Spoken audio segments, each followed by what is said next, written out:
Kitabu cha Wakorintho wa pili sura ya 4 mstari wa 13. Wakorintho wa pili sura ya 4 mstari wa 13. Very good man. Yaani umefanya vizuri mtu wa sauti. Mungu akubariki mno. Wakorintho wa pili sura ya 4 mstari wa 13. Anasema, lakini kwa kuwa tuna roho ile ile ya imani, kama ilivyoandikwa, naliamini na kwa sababu hiyo nalinena.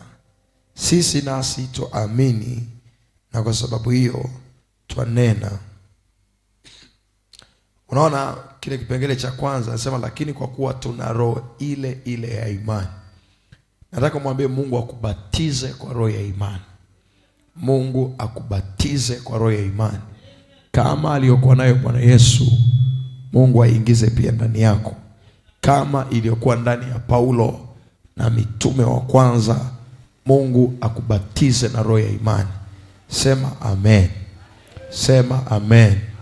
Kwa hiyo anasema kwa kuwa tuna roho ile ile ya imani, mwambie Bwana nibatize kwa roho ya imani. Funika macho yako, inua mikono yako juu, sema Baba, katika jina la Yesu. Bwana Yesu, nakuja mbele zako. Ninakusihi Bwana, nibatize kwa roho ya imani. Bwana Yesu, nibatize kwa roho ya imani katika jina la Yesu. Sawa sawa na roho ya imani iliyofanya kazi ndani yako. Bwana Yesu, nibatize kwa kiwango kile kile, kwa namna ile ile kama ilivyokuwa juu yako.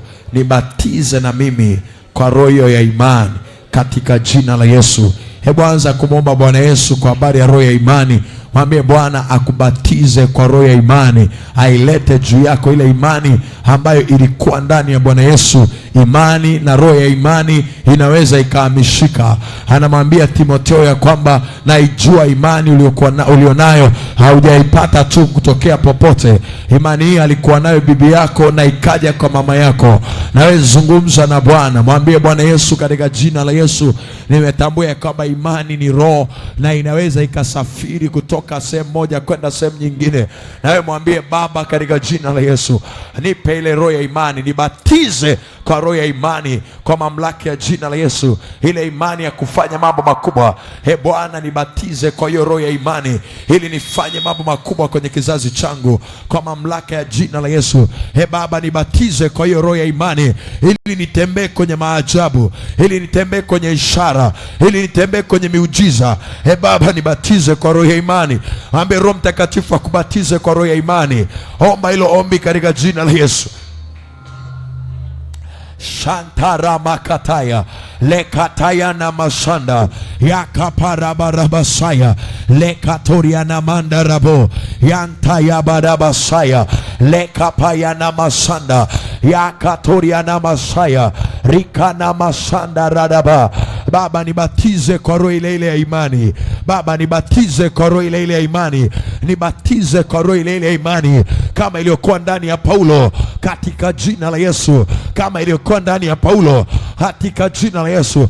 Bwana, nibatize kwa ile roho ya imani kama iliyokuwa ndani ya Ibrahim hata akaitwa baba wa imani.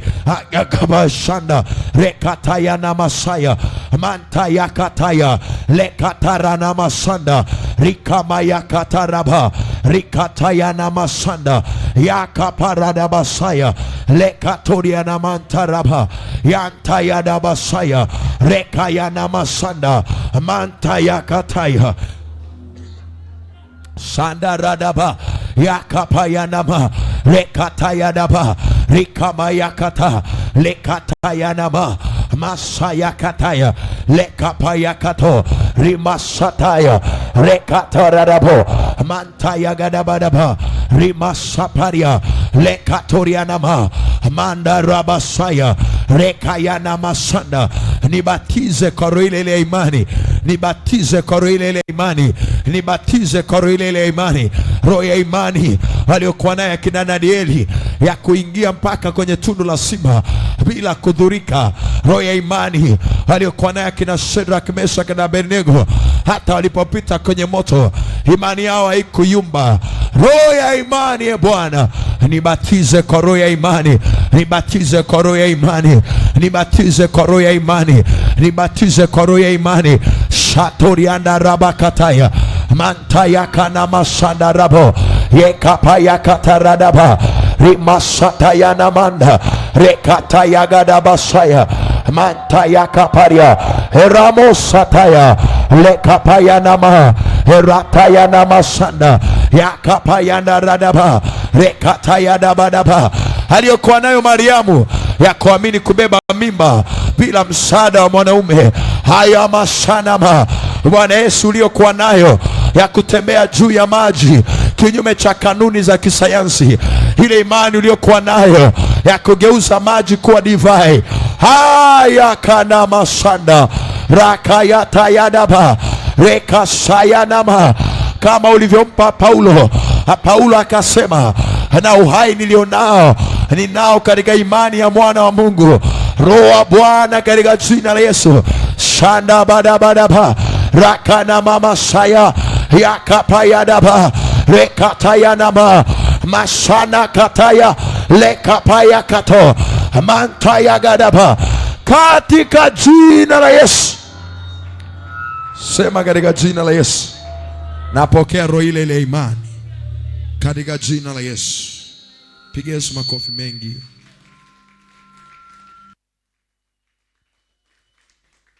Haleluya. Piga Yesu makofi mengi tena. Fanya vizuri. Fanya vizuri. Haleluya. Bwana asifiwe. Njoo ukae kidogo. Njoo ukae kidogo. Leo tunajifunza kwa habari ya namna ya kufanya kazi na kupata matokeo. Namna ya kufanya kazi na kupata matokeo. Sema namna ya kufanya kazi na kupata matokeo. Namna ya kufanya kazi na kupata matokeo. Asante Roho Mtakatifu, mwalimu mwema, tufundishe tena katika jina la Yesu. Amen.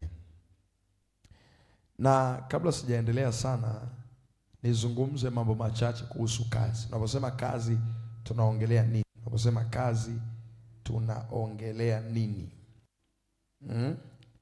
Number one, tunaposema kazi, watu wa Mungu, tunaongelea kazi ni kile ulichotumwa na Mungu kukifanya hapa duniani. Tunaposema kazi, maana yake tunaongelea kile ulichotumwa na Mungu kukifanya hapa duniani. Na nataka ujue ya kwamba kila uliye hapa kuna kitu Mungu alikutuma kuja kufanya duniani. Haujaja duniani kwa bahati mbaya. Haujaja duniani kwa sababu baba yako na mama yako walikuwa wanahitaji mtoto. Haujaja duniani kwa sababu mbinguni palikuwa pamejaa, kwa hiyo akasema sasa tupunguzie watu duniani. Umekuja kwa sababu kulikuwa kuna agenda. Nikusome maandiko kadhaa yatakayokusaidia. Yeremia sura ya 1 ule mstari wa 4 na wa 5, alafu nitaenda mpaka ule mstari wa 10. Yeremia sura ya 1 ule mstari wa 4 na wa 5, alafu tutaenda mpaka ule mstari wa 10. Haleluya. Yeremia sura ya 1 mstari wa 4 anasema, neno la Bwana lilinijia kusema, kabla sijakuumba katika tumbo. Maana yake kabla hujaingia kwenye tumbo la mama yako. Kumbe mimba kupatikana ni uumbaji wa Mungu. Yaani mpaka leo Mungu anaumba. Ukiona mimba imetungwa mahali, ujue sio tu yale matokeo kama tunavyoelezewa kisayansi tu, imekuwa tu ikaenda yenyewe. Kuna uumbaji wa Mungu unafanyika pale. Ndio maana mahali fulani kwenye kitabu cha Mhubiri anasema, kama usivyojua jinsi mifupa ikuavyo katika tumbo la mama mjamzito, ndivyo ambavyo hujui kazi ya Mungu. Hujui kazi ya Mungu. So hapa anasema kabla sijakuumba katika tumbo nalikujua. Maana yake wewe kuingia kwenye tumbo la mama yako ni Mungu alikuwa anafanya uumbaji. Alafu anasema na kabla hujatoka tumboni nalikutakasa. Nimekuweka kuwa nabii wa mataifa. Angalia vizuri hapa, kuna mambo kadhaa. Cha kwanza, Mungu anasema hivi, cha kwanza nataka ujue kuhusu wewe. Cha kwanza, kabla haujaingia kwenye tumbo la mama yako, wewe na Mungu mlikuwa mnajuana. Wewe na Mungu mlikuwa mnajuana kabla haujaingia kwenye tumbo la mama yako. Yaani ile siku mama yako anapewa taarifa kwamba umeconceive, umepata mimba. Whether yeye mama yako alijua akiwa na mwezi mmoja, akiwa na miezi miwili, akiwa na miezi mitano, lakini siku ambayo tu mimba yako imebebwa, Mungu anasema kabla ya hilo tukio, wewe na Mungu tayari mlikuwa mnajuana. Na kwa tafsiri nyingine, hapa ndio utagundua kwamba mwanadamu sio mwili. Mtu sio mwili, mtu ni roho. Kwa sababu kabla mwili wako umepatikana kwenye tumbo la mama yako, ila roho yako imetoka kwa Mungu. Mwili wako umepatikana kwenye tumbo la mama yako, lakini roho yako imetoka kwa Mungu. Na Mungu anavyokuangalia wewe, hauangalii mwili wako, anaiangalia roho yako. Unaweza ukaandika tena jambo lingine, ya kwamba Mungu anavyoniangalia mimi, hauangalii mwili wangu, anauangalia moyo wangu. Anaiangalia roho yako, roho yako. Mungu anaiangalia roho yako. Ndio maana Yeremia, ukiendelea hapo mstari unaofuata, Yeremia anajitetea, anasema Mungu usiseme hivyo, mimi ni mtoto. Mungu anamwambia usiseme mimi ni mtoto. Maana yake Yeremia kusema mimi ni mtoto sio roho yake, alichokuwa anaongelea ni mwili wake. Anasema mimi ni mtoto, alichokuwa anaongelea ni mwili wake. Mungu akamwambia usiseme mimi ni mtoto. Kwa maana Mungu akamwambia, maana utakwenda kwa kila nitakayekutuma kwake, nawe utasema kila nitakalo kuamuru. Maana yake Mungu alikuwa amejihakikishia kwamba Yeremia kama roho anaweza akalitimiza kusudi la maisha yake ambalo Mungu alimtia duniani. Lakini kusoma hiyo Yeremia 1:5, kingine unakiona, anasema kabla pia haujazaliwa. So namba 1 nikwambia, kabla mimba yako haijabebwa, wewe na Mungu tayari mlikuwa mnajuana. Maana yake kwa tafsiri nyingine kwamba kabla mimba yako haijatungwa jambo lingine, wewe tayari ulikuwepo. Yaani wewe maisha yako hayajaanzia duniani kwenye tumbo la mama yako. Maisha yako yalianzia mbinguni kabla hujaja duniani. Kwa hiyo hujaanza kuishi siku ambayo umezaliwa. Hiyo ni siku ambayo mwili wako ulianza kuishi. Hujaanza kuishi siku ambayo mimba yako imetungwa. Hiyo ni siku ambayo mwili wako ulianza kutengenezwa ili upate namna ya kuishi. Mungu anasema hivi, na alikujua. Lakini anasema kabla hujatoka tumboni mwa mama yako, na alikutakasa. Maana kutakasa maana yake ni kutengwa. Ni kama wewe unavyoosha vyombo, alafu unasema hiki chombo kitakaa hapa, hiki kitakuwa ni cha kupikia, hiki kitakuwa ni sahani ya kulia, utakuwa ni mwiko wa kupikia. Kutakaswa maana yake ni kutengwa. God separated you. Mungu alikutenga kwa ajili ya kazi fulani. Hebu sema tena, nimetengwa kwa ajili ya kazi fulani. Sema kwa sauti, nimetengwa kwa ajili ya kazi fulani. Sema tena, nimetengwa kwa ajili ya kazi fulani.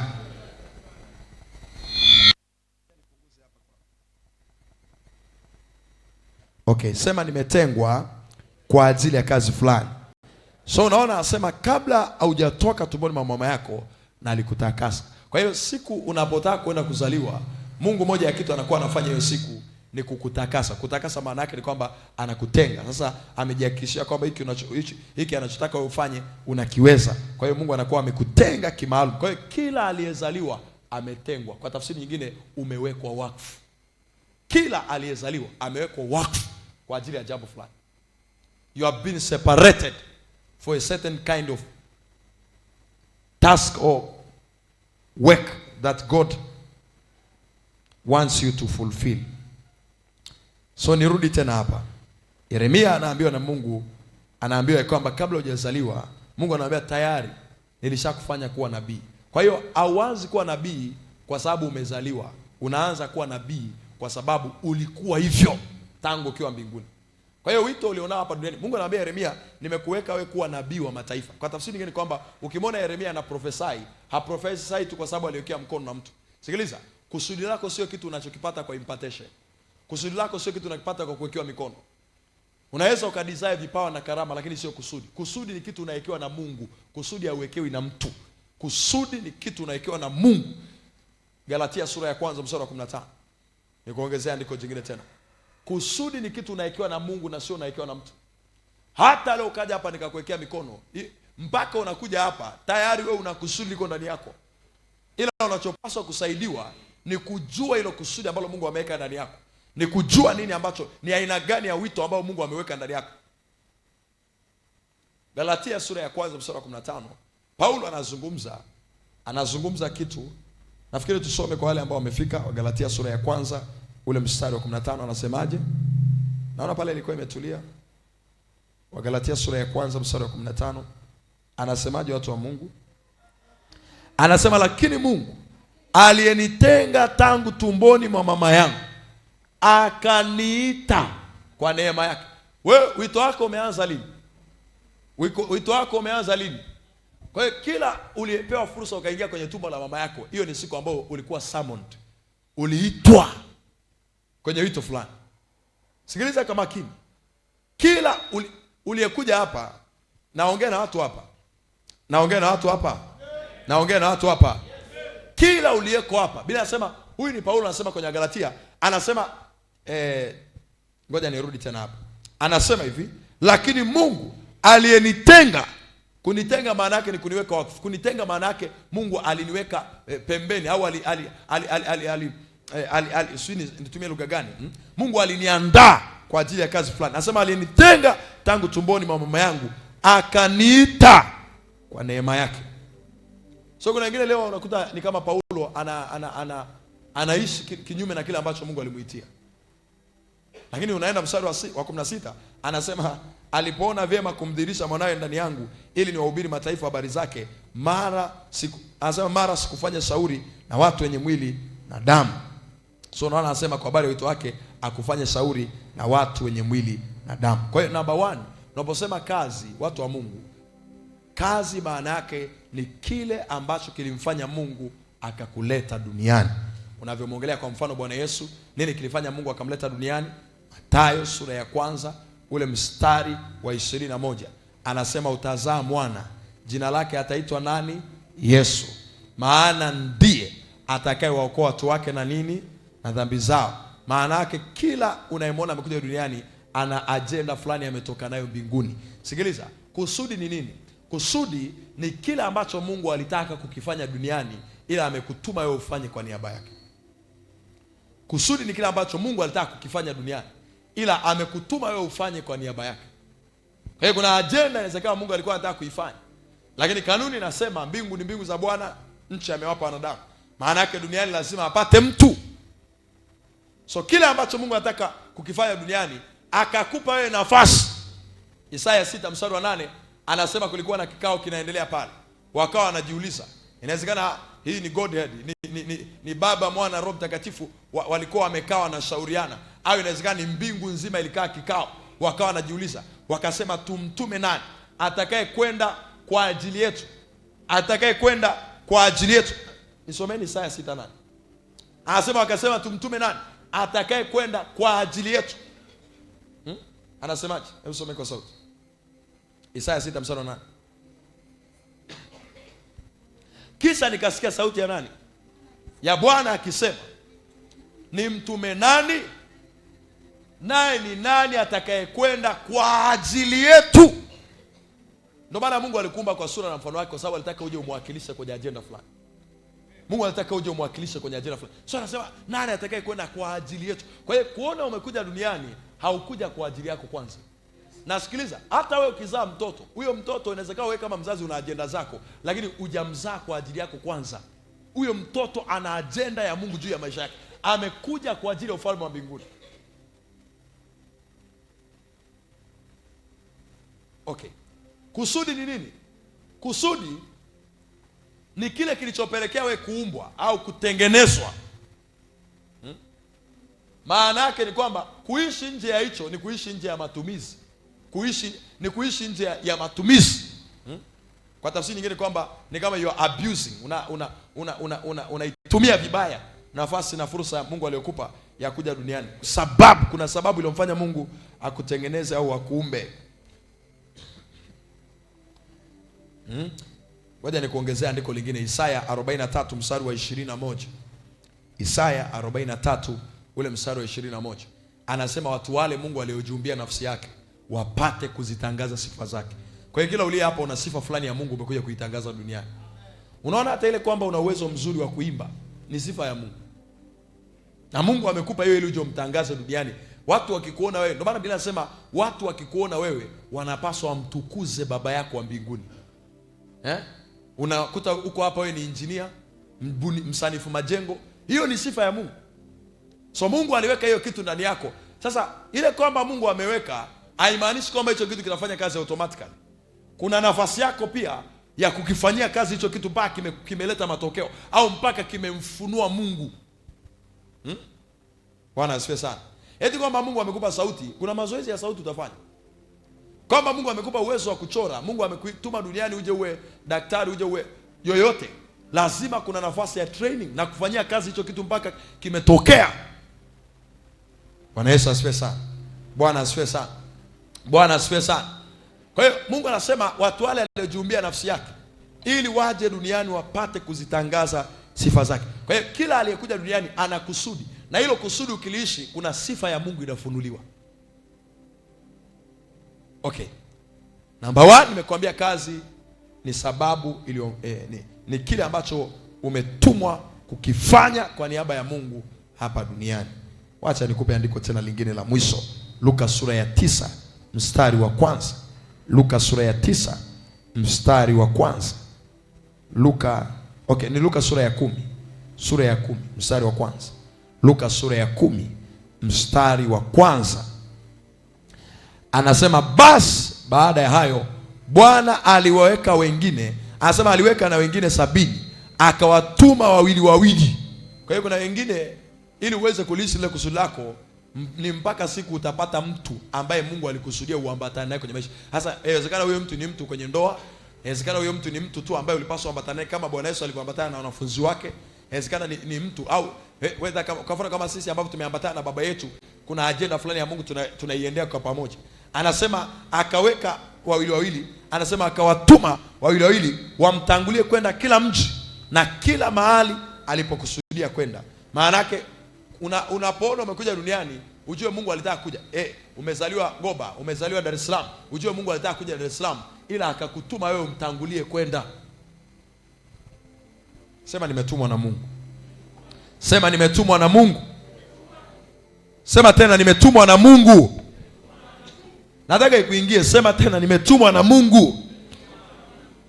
Kwa hiyo mwingine anaweza unafanya biashara unasema hii biashara ilikuwa ni wazo langu. Kama Mungu alikusudia kufanya biashara, na wewe pia umetumwa na Mungu, lakini umetumwa kwenye biashara. Namba 2 kazi nini? Namba 2 kazi nini? Kazi nini? Namba 2. Ili tunapozungumzia namna ya kufanya kazi na kupata matokeo, unielewe nazungumzia nini. Namba 2, kazi ni kutekeleza kwa vitendo. Unaposema kazi ni kutekeleza kwa vitendo kila wazo analokupa Mungu. Kwa tafsiri nyingine ni kwamba kila wazo analokupa Mungu ni kazi iliyokamilika. Manake kila wazo analokupa Mungu ni kazi iliyokamilika. Ni wewe unachukulia mawazo kama kitu cha kawaida. Sikiliza. Kila unachokiona duniani kiliwahi kuwa wazo kwanza kabla hakijawa kitu kwanza. Kila unachokiona, hata hiki kitu unakiona hapa, hiki kitu kiliwahi kuwa wazo kwenye akili ya mtu. Baadaye ndo akawaza, akasema kwa nini tusitengeneze kiti fulani ambacho hakina ile mikono ya pembeni? Halafu kitakuwa labda cha rangi nyeupe. Halafu kitakuwa na urembo wa aina hii. Kila unachokiona duniani ni matokeo ya mawazo au wazo ambao liliwahi kuwa kwenye moyo wa mtu. Kwa hiyo kwa tafsiri nyingine ni kwamba mawazo sio kitu cha kawaida. Mawazo sio kitu cha kawaida. Angalia, ukitaka kujua mawazo sio kitu cha kawaida, hata Mungu tunayemuongea ana mawazo. Sema mawazo ya Mungu ni tofauti na ya kwako.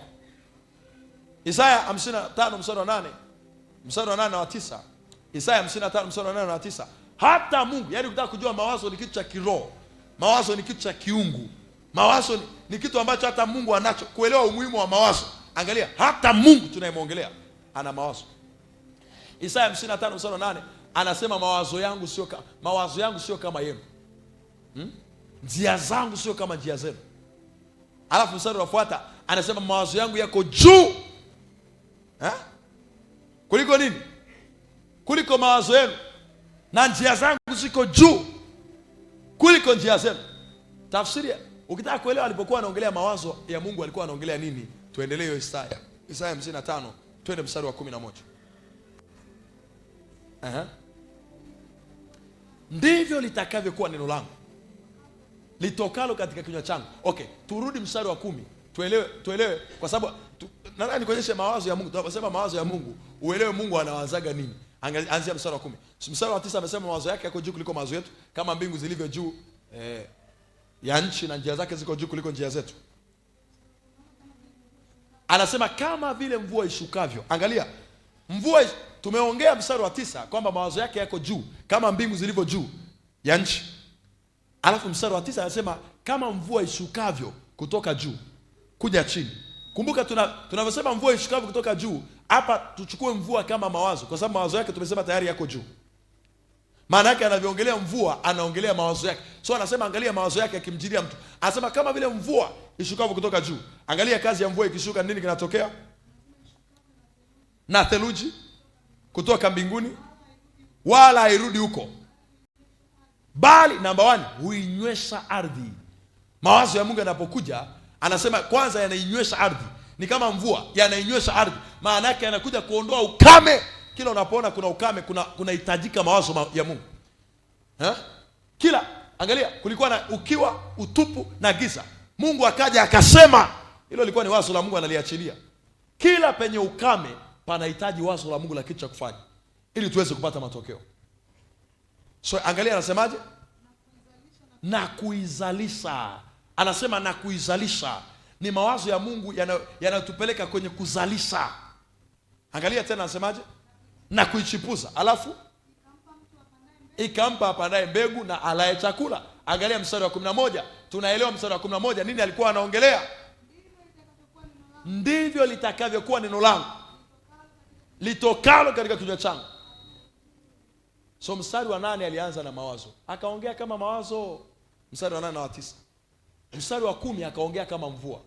Mstari wa 11 anatupa conclusion ya kwamba mawazo yake ni neno lake. So hata leo ukitaka kujiuliza Mungu anawaza nini, soma neno lake. Mungu anawaza neno lake, kwa sababu wakati mwingine pia kimtokacho mtu ni kile kimjazacho. So kama kinachomtoka ni neno, hilo neno ndicho anachowaza. Bila anasema yale yanayotoka moyoni mwa mtu, moja hapo ya kitu kinatoka moyoni mwa mtu ni mawazo. Ndio maana Daudi anasema mawazo ya moyo wangu, alafu anaenda kipengele cha pili, na maneno ya kinywa changu. Kwa nini? Kwa sababu mawazo baadaye ndio yanageuka kuwa maneno. Okay. Anasema Mungu anafanya zaidi ya yale tuyawazayo na tuyaombayo. Kuomba ni kusema, maana yake unachosema na unachowaza lazima vimechi. Bwana Yesu asifiwe sana. So nataka nikuonyesha ya kwamba Mungu ana mawazo ya vitu anataka kufanya, au ana mawazo ya vitu anataka vifanyike.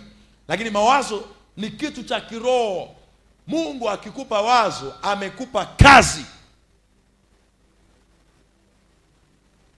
Narudia tena. Mungu akikupa wazo, amekupa kazi. Sio kasema tu hivi, unajua mimi nina mawazo mengi. Sio mawazo mengi, ni kazi nyingi. Mungu akikupa wazo, mbinguni hawasemi ni wazo. Mbinguni wanasema fulani leo amepewa kazi.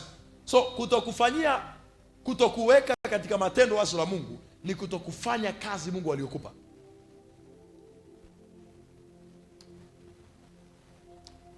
Okay. Ngoja nikuongezee kitu kingine hapo.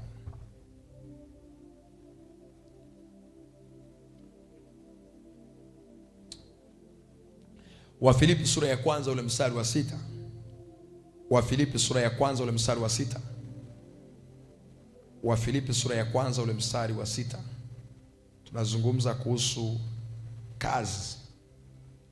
Kwambia kazi ni wazo. Mungu akikupa wazo ni amekupa kazi.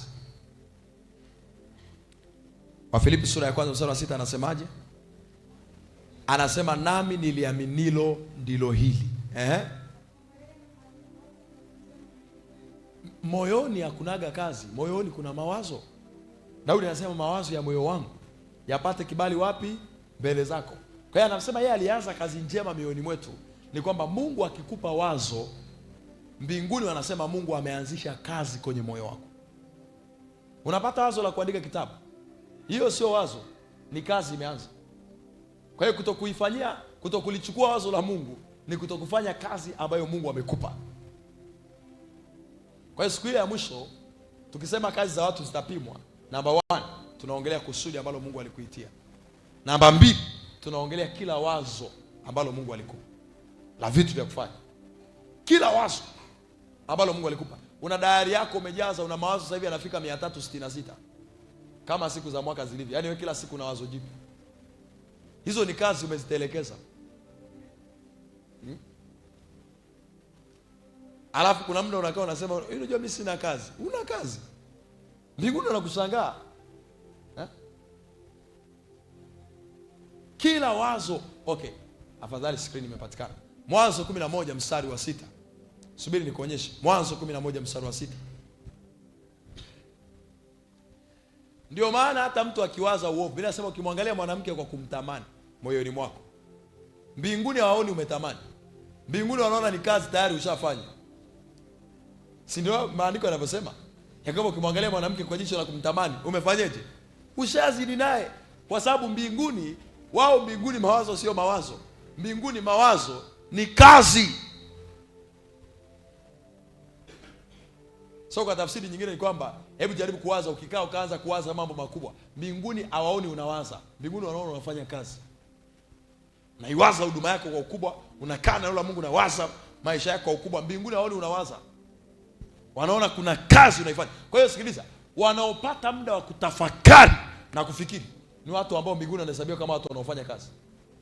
Wanaopata muda wa kutafakari na kufikiri mbinguni wanahesabiwa kama watu ambao wanafanya kazi. So Mwanzo 11 mstari wa 6. Anasema Bwana akasema, tazama watu hawa ni taifa moja na lugha yao ni moja, na haya ndiyo anayoanza kuyafanya, wala sasa hawatazuiliwa neno wanalokusudia kufanya. Ukirudi mstari ya juu, hao watu walikuwa wamesema hivi, walikuwa wanajiambia, sasa tujifanyie mji, tujenge na mnara, kilele chake kifike mbinguni, tujifanyie na jina, tusipate kutawanyika juu ya uso wa nchi. In fact wazo lao lilikuwa kinyume na mapenzi ya Mungu, kwa sababu Mungu alitaka tukaijaze dunia. So wazo lao lilikuwa ni selfish. Lakini pia kingine, wazo la kujenga mnara wafike mpaka mbinguni, ni walikuwa wanatafuta njia yao. Hii ndio dini imeanziaga hapo. Wanatafuta njia yao ya kumwendea Mungu, wakati Mungu ana njia zake. Walipaswa watafute njia za Mungu za kumwendea Mungu, na sio njia zao za kumwendea Mungu. Sasa angalia hapa, walikuwa anasema wakasema, haya na tujijengee mji na mnara na kilele chake fike mbinguni, na tujifanyie jina ili tusipate kutawanyika usoni pa. Lakini hiyo 2G Mungu aliipiga vita, kwa sababu hiyo ni kiburi. Inaonyesha kwamba wanajiamini katika uwezo wao na nguvu zao. Wanaonekana kama ni watu ambao hawahitaji msaada wa Mungu, na hata wakifanikiwa hawatasema Mungu tunakushukuru kwa chochote. Unajua kuna wale watu wanakuambia eti unaamka kwa mfano wewe asubuhi au unaenda kwenye kazi, unarudi unamshukuru Mungu au unakuja kutoa sadaka ya shukrani. Mtu mwingine anakuambia, hiyo issue mbona hata wapagani wamepewa pumzi, mbona hata wapagani wamepewa uhai. Ni kiburi. So alipokuwa anawaza, angalia mstari wa 5. Mungu akaona mbinguni, Mungu akaona mawazo, Mungu akaona kazi. Angalia, Biblia inasemaje? Bwana akashuka ili auone mji na mnara waliokuwa wakiujenga wanadamu. Hawajaanza kujenga, wameanza tu kuambiana. Kwa hiyo ukianza kuwaza, mbinguni wanaona umeanza kujenga. Sikiliza tena. Kwa nini usiandike na hiyo? Kwamba ukianza kuwaza, mbinguni wanahitimisha umeanza kujenga. So ukianza kuwaza kufa, mbinguni wanahitimisha wewe unataka kufa. Ndio maana lazima ubadilishe namna unavyowaza, badilisha namna unavyofikiri, badilisha namna unavyowaza. So anasema Bwana akashuka ili aone mji na mnara waliokuwa kujenga. Okay, angalia. Mnara huu aliokuwa akiujenga haukuwa umejengeka physically, ila kwenye mawazo yao tayari ulikuwa umeshaanza kujengeka. Angalia mstari unaofuata wa 6. Hii ndio itaonyesha kwamba Mungu hachukui mawazo kama mawazo. Mungu anachukulia mawazo kama vitu, kama kazi. Mstari wa 6 anasema Bwana akasema, tazama watu hawa ni taifa moja na lugha yao ni moja, na haya ndio wanayoanza kuyafanya.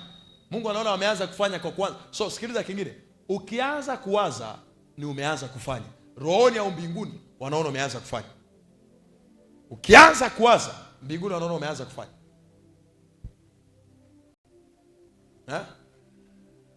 Bwana Yesu asifiwe. Bwana asifiwe. Bwana asifiwe. Mbona mnasinzia? Au nawabembeleza?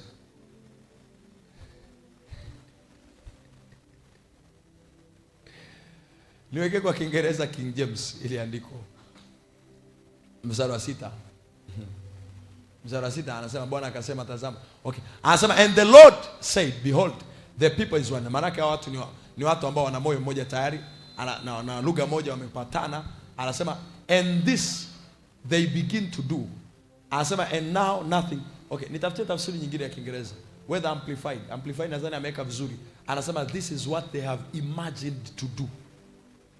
Yaani maana yake ni kitu ambacho wameanza kuimagine, wameanza kutengeneza picha kwenye akili. Wameanza kutengeneza picha kwenye ear. Anasema and the Lord said behold they are one. Maana yake unified people, watu ambao wameungana wana umoja. Anasema and they all have the same language. Maana yake wana lugha moja, yani wakisema ni ujenzi wote ni ujenzi. Ni kujenga wote ni kujenga. Anasema this is only the beginning of what they will do in rebellion against me. Anasema and now no evil thing they imagine they can do will be impossible for them. Yani walipoanza kuwaza, Mungu akaona watu hawazuiliki. Yani kwa mawazo haya ambayo wanayo. Okay, sikiliza. Hata njia rahisi ya kuanza kufanikiwa mtu wa Mungu ni kuanza kuwaza na kuona hicho kitu kwenye akili yako. Naumu sura ya 1 mstari wa 9. Badilisha namna yako ya kuwaza. Namna rahisi ya kufanya kazi na kupata matokeo. Anza kuwaza vizuri. Waza vizuri. Waza vizuri. Sio tu kikao unasema unajua unasingizia mazingira, unasingizia hali, unasingizia kupanda kwa mafuta wakati wewe hauuzi hata mafuta. Waza vizuri. Angalia hapa anasemaje. Soma kwa sauti hapa kanisa. Anasemaje? Mnawaza nini juu ya Bwana?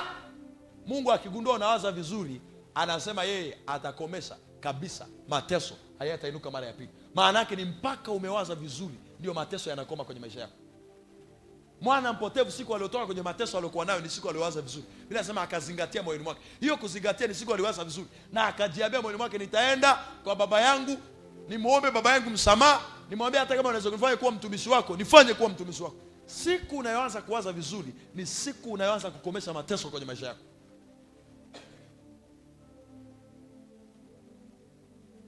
Waza vizuri. Waza vizuri. Waza vizuri. Na hata Biblia inakupangia hadi vitu vya kuwaza. Nadhani kwenye Efeso sura ya 3 anakupangia hadi vitu vya kuwaza. Anasema yoyote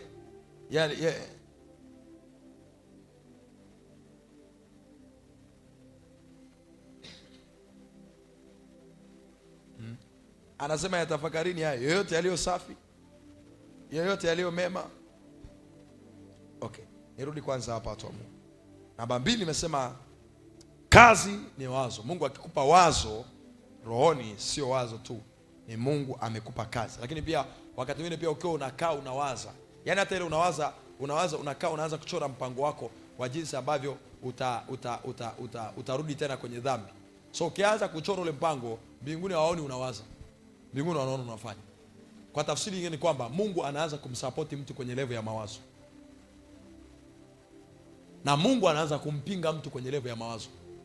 Watu wa mnara wa Babeli walikuwa wanawaza, Mungu akainuka kuwapinga. So kwa tafsiri nyingine ni kwamba ukiwaza vizuri unapata msaada wa Mungu. Mungu anaanza kumsupport mtu kwenye level ya mawazo, na Mungu pia anaanza kumpiga vita mtu kwenye level ya mawazo. Mwanzo sura ya 6 mstari wa 5. Anasema Mungu akasema watu ni waangamize kwa sababu kila kusudi analiwaza moyoni mwake ni baya tu siku zote. So kuna mwingine hapa unapigwa vita na Mungu. Issue sio kwamba unafanya vibaya. Issue ni unawaza vibaya. Unawaza vibaya. Bwana akaona ya kuwa maovu ya wanadamu makubwa duniani na kwamba kila kusudi analowaza moyoni mwake ni baya tu siku zote. Kwa hiyo ukiwaza vibaya, Mungu anainuka kukupiga vita. Hao walifagiwa wote na gharika ya maji. Wote. Sema Roho Mtakatifu. Kwa sauti ya Roho Mtakatifu, nisaidie kuanzia leo niwaze vizuri. Sema tena, Roho Mtakatifu, nisaidie kuanzia leo niwaze vizuri katika jina la Yesu. Sema tena, Roho Mtakatifu, nisaidie kuanzia leo niwaze vizuri katika jina la Yesu. Namba 3, kazi ni nini? Kazi ni nini? Au unaposema mtu anafanya kazi, maana yake nini? Kazi ni tunaposema kazi au mbinguni wakisema unafanya kazi, maana yake ni kwamba unazalisha kila talanta ambayo Mungu ameweka ndani yako na kuhakikisha imegeuka kuwa matokeo. Kufanya kazi ni kuzalisha kila talanta ambayo Mungu ameiweka ndani yako. Kuna wengine mko hapa, inawezekana wewe ni mchungaji, lakini sio tu mchungaji, unaweza pia kuimba. Lakini sio tu kuimba, unaweza pia kuongoza, unafaa kuwa kiongozi. Kila uliye hapa una talanta ambazo Mungu ameweka ndani yako. Na Biblia inatuonyesha kwamba aliyepewa talanta ndogo kuliko wengine amepewa talanta moja. So kwa tafsiri nyingine kwamba kila mtu uliye hapa una vitu vimewekwa ndani yako. Unasema nina vitu vimewekwa ndani yangu. Na hata kama kwa sababu ya dhambi shetani alichukua, lakini Yesu alipokuja, Biblia inasema alipopaa juu, aliteka mateka, akawapa wanadamu vipawa, akatoa wengine kuwa. So kila uliye hapa una vipawa vimewekezwa ndani yako na Roho Mtakatifu. Kwa tafsiri nyingine kwamba una talanta zilizowekezwa ndani yako. Okay, mwingine anaweza kuwa uko hapa. Sikiliza, ngoja nikuchambulie vizuri hapa. Inawezekana uko hapa, moja ya talanta Mungu amekupa ni kuandika vitabu. Unayo ndani yako. Kwa hiyo mbinguni ili waseme unafanya kazi, ni lazima uone hiyo talanta ya uandishi pia unaitumia kufanya kazi. Kuna mwingine anaweza kuwa uko hapa, ndani yako kuna mawazo ya biashara, ila labda wewe ni mwimbaji au wewe ni shemasi tu kanisani au uko tu, lakini ndani yako kumewekwa issue ya biashara. Mungu ili mbinguni aseme unafanya kazi, kuna kipawa au talanta inayohusiana na biashara ameweka ndani yako. Siku unapoanza kuifanyia kazi hiyo talanta, hicho kipawa, ndio siku ambayo mbinguni anaanza kuhesabu umeanza kufanya kazi. So lazima ukae chini sasa, umwambie Roho Mtakatifu akusaidie, ujue ni vitu gani vimewekwa ndani yako ambayo inawezekana hujawahi kujua. Alafu kuanzia hapo akusaidie uweze kuviishi na kuvitumia to the maximum. Bwana Yesu asifiwe sana. Bwana asifiwe sana. Kuna mwingine anaweza kaa uko hapa, wewe una uwezo wa kutafsiri ndoto. Ni kama alichokuwa nacho Yusufu. Yusufu alikuwa ni Yusufu, alikuwa ni kiongozi, alikuwa na uwezo wa kutafsiri ndoto. Haya, nenda kwa Daudi. Daudi uwezo, moja ya talanta ambazo Mungu aliweka ndani yake. Daudi alikuwa na uwezo wa kuchunga. Alikuwa anachunga hadi kondoo. Daudi alikuwa na uwezo wa kupigana vita. Alianziaga porini kupigana na simba na dubu. Daudi alikuwa na uwezo wa kupiga muziki. Daudi alikuwa na uwezo wa kuimba mpaka anamwambia Mungu mara 7 kwa siku nitakuimbia. Daudi alikuwa na uwezo wa kiuongozi. Aliweza kuwa mfalme. Wewe hujaja duniani ukiwa mtupu, umekuja na kitu. Ndio maana siku ulipozaliwa ulikuja umekunja mikono. Kunja mikono maana yake ulikuja na ujumbe, nimekuja nimebeba kitu. Siku unapokufa, hiyo mikono tunaigonga inyooke, uende umetuaga. Yaani hivi uende umesema kwamba nilikuja na kitu, nimemaliza. Hakuna uliyekuja. Okay, andika hivi. Unaweza kuwa ulizaliwa bila nguo, lakini haimaanisha kwamba ulizaliwa bila kitu. Ulizaliwa na kitu.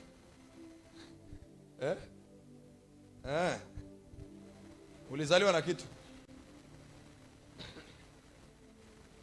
Ulizaliwa na kitu. Ulizaliwa na kitu. Kitabu kile cha Mithali 17 mstari wa 8. Kila uliyeko hapa una kitu unaweza kufanya. Una vipawa, una talanta Mungu ameziweka ndani yako. Mwingine inawezekana wewe ni MC mzuri. Tukikuweka kwenye masuala ya UMC, unaweza hata ukawa MC kwenye zile sherehe za kitaifa. So serikali ikawa inakuchagua kwenye kuongoza yale matukio ya kitaifa. Wewe ni mzungumzaji mzuri. Hiyo ni talanta watu wa Mungu.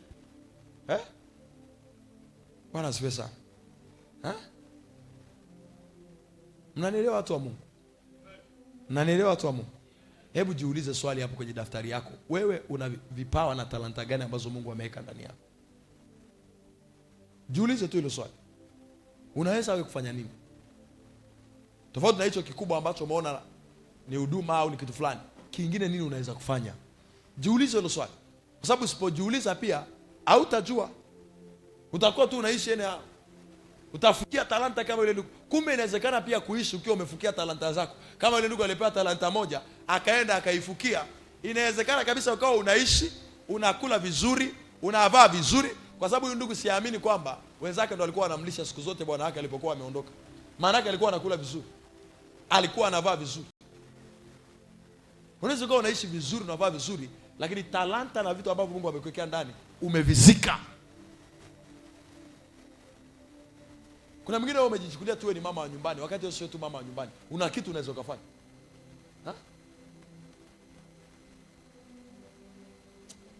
Kipawa ni kama kito cha thamani machoni pake yeye aliyonacho. Kwa tafsiri hiyo ni kwamba kila talanta na kipawa ambacho Mungu ameweka ndani yako, Mungu anasema ni kama kito. Kito ni madini. So kwa tafsiri hiyo ni kwamba kila mtu aliye hapa, wewe ni mgodi unaotembea. Wewe ni mgodi unaotembea. Na kwa tafsiri na hapa anasema machoni pake yeye aliyonacho. Maana yake wewe ni mgodi kwako. Yaani wewe kwa sababu hicho kipawa ni wewe unacho, ni cha thamani kwako. Ila mpaka siku utakapokigeuza ndio utafanikiwa. Kukigeuza maana yake nini? Ujue namna ya kukichakata kitoke ndani yako kiwafikie watu. Sauti yako tu nzuri haitoshi. Siku utakapotengeneza wimbo ukafikia watu, kagusa maisha ya watu, ndio siku ambayo watu wataanza kuyabariki maisha yako. Ndio maana maandiko yanasema binti Tiro alikipeleka kipawa chake na matajiri wa watu wakaanza kujipendekeza kwake. Zaburi 45 mstari wa 12. Ni mpaka siku umejua namna ya kukigeuza geuza. Kugeuza geuza ni kwamba unakisababisha hicho kipawa, unakizalisha kitoke ndani yako, kianze kuwafikia watu wengine. Hiyo talanta moja ulionao ukiifukia ni ya thamani kwako, ila sio kwa watu wengine. Mpaka watu wengine waone thamani, lazima hicho kipawa ukigeuza geuza. Geuza geuza. Na kila siku fanya mazoezi ya kugeuza geuza. Leo ulifanya hivi watu wakuelewa, kesho njoo kivingine. Kesho kutwa ulifanya hivi watu wakuelewa, kesho kutwa yake njoo kivingine. Yaani kila siku hakisha unafanya kitu au unafanya namna ya kugeuza geuza hicho kipawa ulichonacho. Geuza. Usitulie tu. Kipawa ulichonacho ukitulia nacho, thamani yake inabakia kwako. Kipawa ulichonacho ukikigeuza, maana yake ukikizalisha na kupeleka kwa watu wengine. Ndio yeye anasema binti Tiro analeta kipawa chake, na hao matajiri wa watu wanajipendekeza kwake. So ulichokibeba kinaweza kuvuta matajiri, ila ni mpaka siku ukipeleke.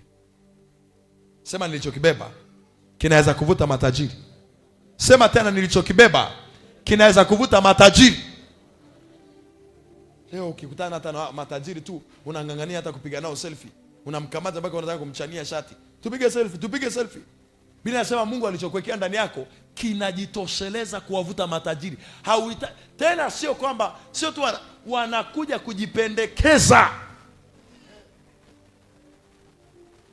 Unajua matajiri kujipendekeza, yani kwa tafsiri nyingine wanakuwa machawa wako. Yani kiasi kwamba unafikia mahali unainuka, tajiri anaona yani kuna namna asipokutaja wewe au asipokuongelea wewe au hata asipokuwa karibu na wewe, yani kuna namna kama vile ajisikii vizuri. Matajiri wa watu. Alafu kingine unaweza ukawa hicho kibao ulichonacho, unaweza ukawa ni binti tu. Ni binti tu. Ni binti tu. Maana yake ni kijana tu. Lakini tayari umeshaanza kuvuta matajiri. Mungu alichokuwekea ndani matajiri wanakihitaji. Ila lazima ujue namna ya kukipeleka. Bwana Yesu asifiwe sana. Okay, jambo la 4, kazi nini? Kazi nini? Na hiyo kipawa kwa Kiingereza alitumia neno a gift. A gift. Maana yake ni hiyo kitu Mungu amekuwekea ndani. Kazi nini? Jambo la 4. Kazi nini? Kazi, jambo la 4. Hii ndio ile tafsiri ya wote, ajira. Ni ile sasa ile kazi unaajiriwa na mtu. Unaajiriwa na mtu ufanye. Na in fact kuna tofauti ya kazi na ajira. Wacha tu nielezee hapa. Ila sasa kwa sababu ya Kiswahili ndio nimekuelezea ajira, japo kazi na ajira havifanani. Kazi, mwajiri wako mkuu anakuwa ni Mungu. Ajira ni mtu anakuajiri kwenye maono yake. Kazi maana yake unafanya kile ambacho Mungu alikuletea duniani ukifanya. Ajira unafanya kile ambacho mtu mwingine alitumwa kufanya, ila wewe unafanya kwa niaba yake. Na unafanya kwa kigezo kinaitwa mshahara. So anakuwa kuna kapasenti anakupa. Kuna kaela anakulipa. Ila wewe unakuwa unatumikia kazi yake. Unaweza ukafukuzwa ajira ila huwezi kufukuzwa kazi. Kwa sababu kazi ndio kilichokuleta duniani. Na kazi ni Mungu amekupa. So hakuna mtu anaweza kufukuza kazi. Ukiona mtu anasema nimefukuzwa kazi, sio kazi, ni ajira. Ulikuwa kwenye maono ya mtu fulani. Bwana Yesu asifiwe sana. Lakini kingine, ukiifanya kazi yako vizuri, inaweza kugeuka ajira kwa watu wengine. Lakini ajira haiwezi kugeuka kazi. Tumikia maono ya mtu utakavyotumikia. Uko kule serikalini, unaajiriwa kule serikalini, au uko mahali popote kule. Sisemi kwamba ajira ni kitu kibaya, hapana, sisemi ajira ni kitu kibaya. Lakini kama ndani yako hujaitwa kwa ajili ya hicho, acha. Kaanze cha kwako. Acha. Kuna mtu mwingine anafanya kazi ile yale tu. Anasema, "Sasa nitaacha kazi, nitakulaje sasa?" Ukiona unafanya ili ule, haufanyi ili. Okay. Niache. Ni kama na wakwaza baadhi ya watu. Hasema, "Sasa pastor, zaka tutatoa wapi?" Zaka iko kwenye kazi yako. Ukifanya ile kazi ambayo Mungu amekuletea duniani, matajiri watu wanaanza kujipendekeza. Utakosa zaka. Utakosa zaka, niambieni sasa. Hivi unajua hata kuna kazi nyingine sisi tunazichukulia ni kazi za kawaida, ila mbinguni wanaona sio za kawaida. Mungu anamleta Adamu duniani. Baada ya kumweka duniani, kazi aliyompa ni kuilima na kuitunza bustani. So hata ile kuna kabustani pale nyumbani, mbinguni wanaona hiyo pia ni nini? Kazi. Hata Mungu akupa hata bustani, usichukulie kama kitu cha kawaida. Haya, twende haraka. Mimi nianze tu sasa hapa. Mambo ya kufahamu kuhusu kazi. Mambo ya kufahamu kuhusu kazi. Okay, number 1. Jambo la kwanza la kufahamu kuhusu kazi. Nataka kuandike Mungu ni muumini wa kazi. Kwa tafsiri nyingine, Mungu pia ni mfanyakazi. Mungu pia ni mfanyakazi. Nikisema ni muumini, ni kama anapenda na ni mambo yake. Kazi ni mambo yake. Mungu ni mdau wa kazi. Hebu wewe ona tu Mwanzo sura ya 1, tunamuona Mungu siku 6 zote anafanya kazi na anapumzika siku moja. Mungu ni muumini wa kazi.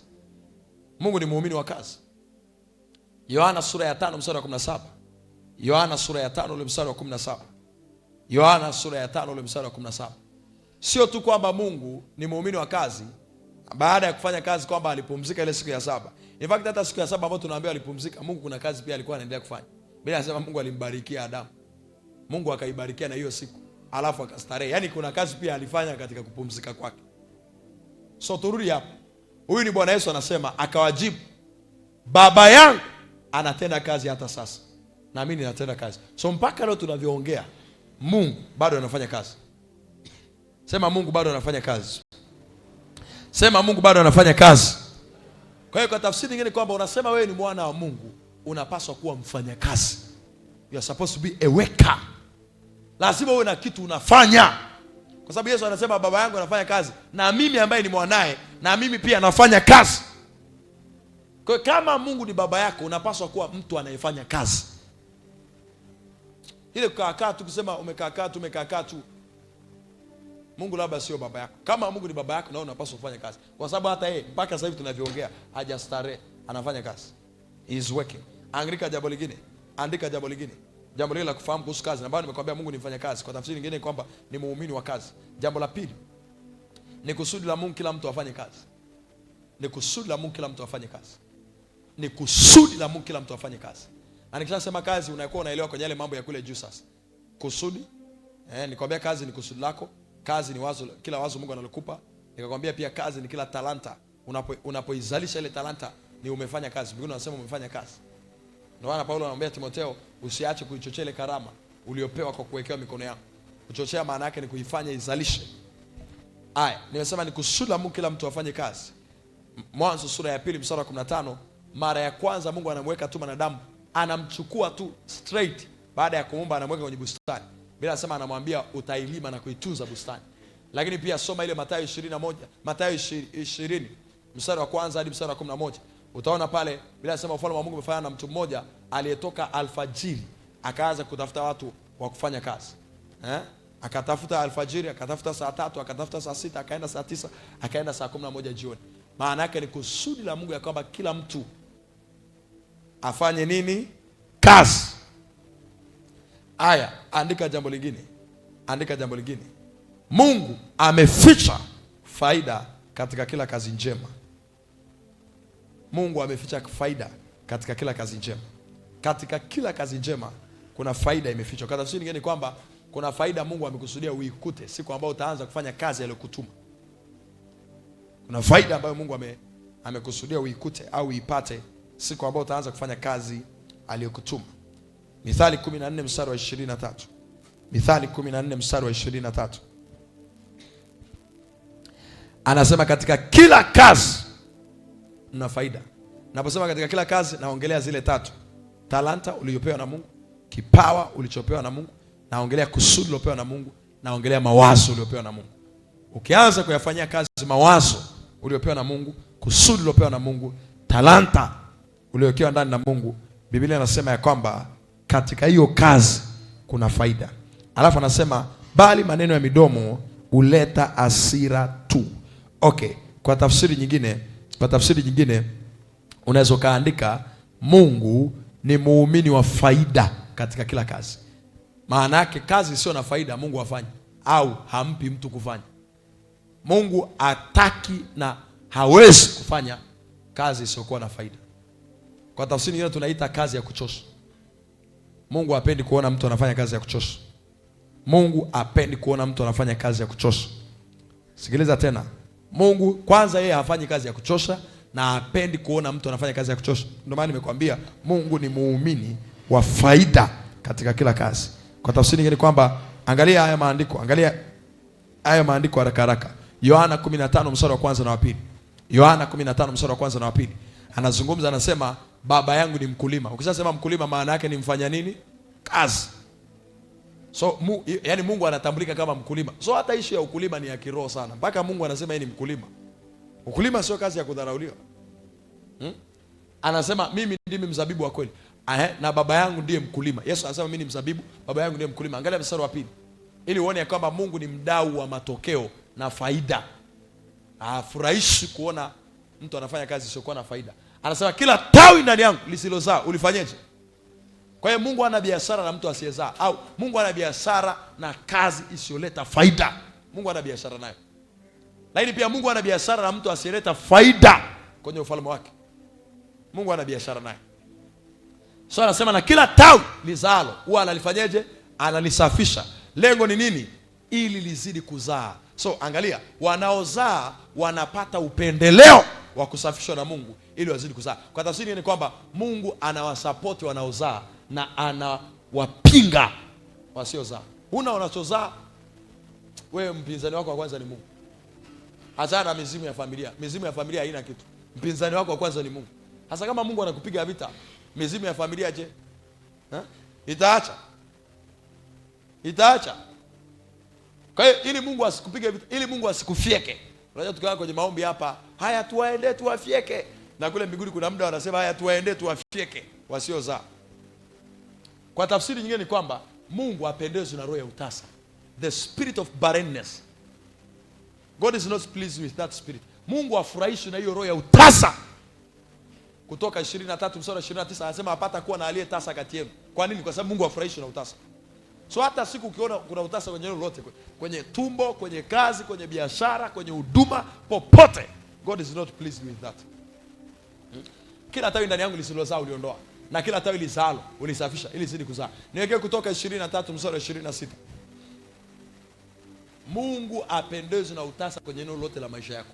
Iwe ni kazi, iwe ni biashara, iwe ni huduma, iwe ni chochote. God is not pleased. Anasema apata kuwa na mwenye kuharibu mimba. Kuharibu mimba maana yake ni kwamba ni mtu ambaye unaanza kupata vimatokeo, alafu mtu anatokea na haribu. Na Mungu ili aseme apata kuwa na mwenye kuharibu, ni lazima hivi huyo mtu asizaliwe kabisa.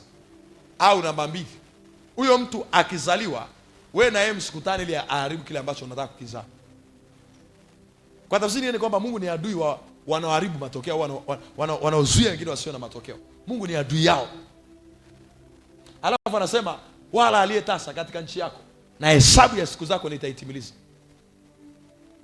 So biashara isiyoleta matokeo au isiyoleta faida, sio tu kwamba haikufurahishi wewe, hata Mungu pia haimfurahishi. Huduma isiyokupa matokeo sio tu kwamba haikufurahishi wewe, lakini pia hata Mungu haimfurahishi. Okay, andika hili jambo lingine.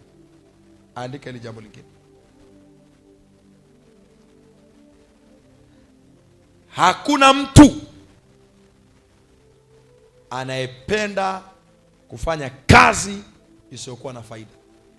Hata wale ambao anakuambia hii kazi naifurahia kufanya bila hata kulipwa. Halo. Anaweza akawa alipo ila kuna faida anaiona kwenye hiyo kazi. Na ninaposema kuwa na matokeo sio issue tu ya kupata hela. Matokeo ni zaidi ya hela. Matokeo ni zaidi ya hela. So ni kibinadamu kabisa. Unapofanya shughuli ambayo haizalishi, inakuvunja moyo, inakukatisha tamaa.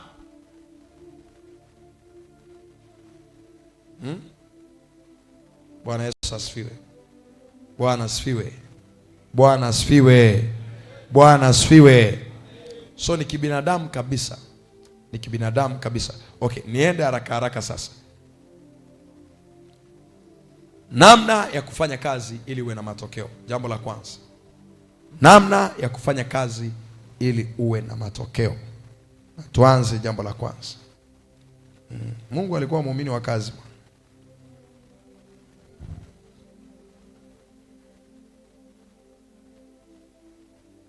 Wewe angalia hata mitume wanasema asiyefanya kazi na asili ni asiyefanya.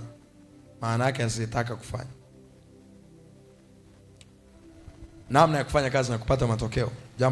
Jambo la kwanza. Uko tayari kuandika? Ili upate matokeo ni lazima ufanye kazi kwa akili.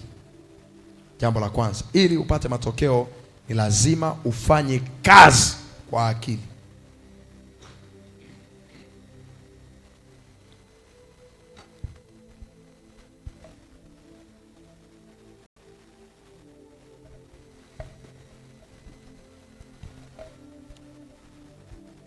Ninaposema akili, akili zinazongelea hapa naongelea akili za aina tatu. Naongelea akili za aina tatu. Akili ya kwanza naiongelea neno la Mungu.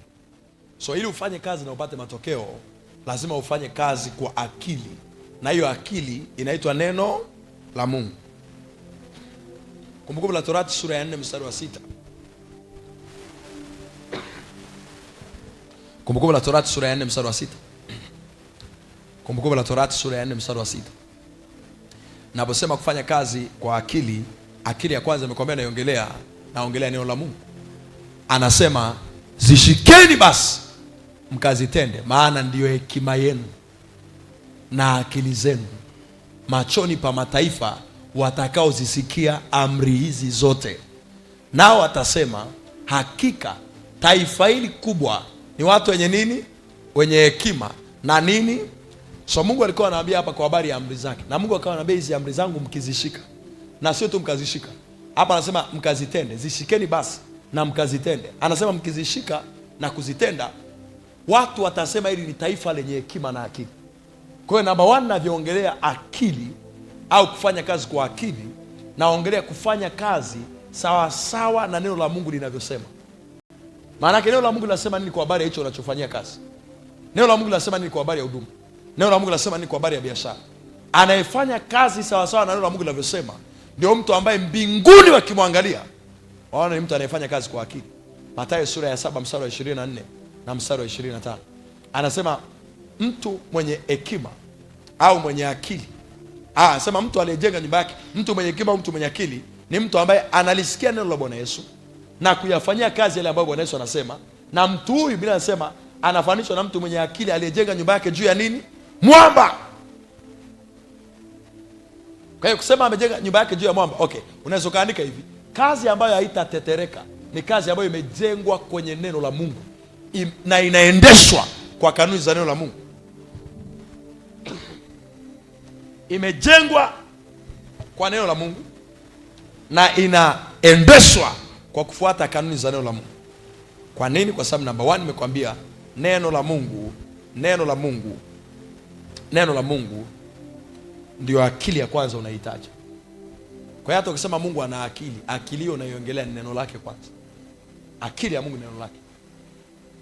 Hapa anasema basi kila asikiayo maneno yangu na kuyafanya atafananishwa na mtu mwenye akili. Sema mtu mwenye akili. So mfanyabiashara mwenye akili, mfanyabiashara ambaye analisikia neno la Yesu, anaona nini cha kufanya kwenye biashara yake kutokea kwenye neno la Yesu, na akifanya, bila sema anafananishwa na mtu mwenye akili ambaye amejenga nyumba yake juu ya mwamba. Alafu kiendelea mstari unaofuata anasema mvua zitanyesha, mafuriko yatakuja, pepo zitavuma, mtu huyu ataondosha mali. Okay, sikiliza. Kwa hiyo kwa tafsiri nyingine kwamba biashara iliyo imara ni biashara iliyojengwa kwenye ufunuo wa neno la Mungu. Huduma iliyo imara ni huduma iliyojengwa juu ya ufunuo wa neno la Mungu, kwa sababu neno la Mungu ndio mwamba wenyewe ambao ukijengwa juu yake unapata matokeo.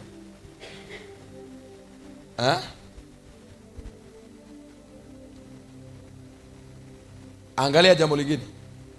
Naposema akili, fanya kazi kwa akili, naongelea akili ya kiungu. Ni akili ambayo unapewa na Mungu. So kuna akili ambayo it is givenly divinely, yaani unapewa hii, tunasema labda divine understanding au divine wisdom.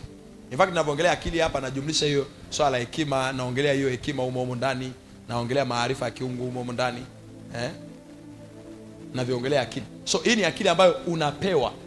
Hii ya kwanza ya neno la Mungu, lazima uchukue muda kusoma neno la Mungu, lazima upate muda kusikia neno la Mungu. Lakini ya pili ni akili ambayo inawezekana hujasoma wala hujakaa usikilize Biblia, lakini ni akili ambayo inatokea tu, umepewa tu kujua. Unajua kuna kama njia tatu za kujua vitu. Number 1 anasema ya kwanza ni kwa kuona, anasema mambo yale ambayo jicho halijawahi kuona. Alafu cha pili, kwa njia ya pili ya kujua ni kwa kusikia. Cha tatu anasema hayakuwahi kuingia kwenye moyo wa mwanadamu. Maana yake cha tatu ni kwamba ni ile tunaita inner knowing. Unajua tu kutokea ndani. Yaani inawezekana hujai kuona, hujai kusikia, lakini kuna namna tu you are convinced from your heart. Kuna namna unashawishika kutokea ndani. Aina hii ya akili ni akili ambayo unapewa. Danieli sura ya 9 mstari wa 22. Na akili mara nyingi inapatikana kwenye chumba cha maombi. Lazima upate muda wa kuomba. Wengi waombaji wengi wanatembeaga na hii akili. Waombaji wengi wanatembeaga na hii akili. Mtu yote ambaye, hasa wale ambao wanaomba na kunena kwa lugha sana, unavyoomba na kunena kwa lugha sana, ule muda unachokifanya unakuwa una download akili ya mbinguni ingie ndani yako. Una download akili ya Mungu ingie ndani yako. Umefikia mahali hujui cha kufanya, wewe anza tu kunena kwa lugha. Baada ya muda utashangaa ile ulivyokuwa unanena kwa lugha ni kama umewasha wifi. Umeingia kwenye internet, unaanza kudownload mawazo ya Mungu na akili ya Mungu kuhusu ile jambo.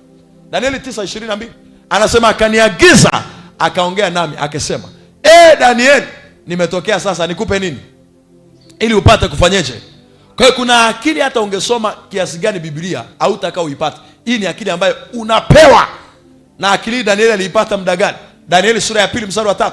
Danieli sura ya 9 mstari wa 3. Hii sura ya 9 mstari wa 3. Danieli alikuwa anaomba, alikuwa amefunga, alikuwa anaomba, amekaa kwenye chumba cha maombi, na akili zote alizokuwa nazo mara 10 bora kupita wengine. Kuna aina ya akili kwa kuaga nayo na kusoma kote. Rudi mstari Danieli sura ya 9, niweke mstari wa 2 kwanza. Danieli sura ya 9 mstari wa 2. Anasema mimi Danieli kwa kuvisoma vitabu. Maana yake kuna akili unaipata kwa kuvisoma vitabu. Na kitabu alichokuwa anaongelea, alikuwa anaongelea kitabu cha Yeremia. So alikuwa anasoma kitabu cha Yeremia. Kwa hiyo anasema mimi Danieli, kwa hiyo kuna akili aliipata kwanza ya kusoma kwenye Biblia. Lakini kuna akili nyingine alipewa baada ya kuchukua hatua ya kuomba. Hii hapa anasema katika mwaka wa kwanza kumiliki kwake, mimi Danieli kwa kuvisoma vitabu na alifahamu. Kwa hiyo kwenye kusoma Biblia kuna aina ya ufahamu utaupata. Hapa anasema kwa kuvisoma vitabu na alifahamu. Angalia mstari wa 3, akaingia kwenye kuomba.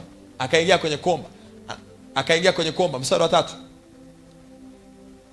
Anasema nikamwelekezea Bwana uso wangu, hiyo ni kuomba, ili kutaka kwa maombi na dua pamoja na kufunga na kuvaa nguo za magunia na majivu. Alivyoanza kufunga na kuomba, mstari wa 22, ndio malaika anamwambia nimekuja sasa nikupe akili ili upate kufanyeje? Kufahamu. Kwa hiyo kila aina ya akili inakujaga na aina ya ufahamu. Aina hii ya pili ya akili ni akili ambayo unapewa. Okay, ngoja nikupe mtu mwingine ambaye alipewa aina hii ya akili. Kitabu cha Mwanzo 31 mstari wa 11 mpaka mstari wa 13. Mwanzo 31 mstari wa 11 mpaka mstari wa 13. Tena in fact tukianzia mstari wa 7 anasema Yusuf, huyu ni Yakobo, alikuwa analalamika.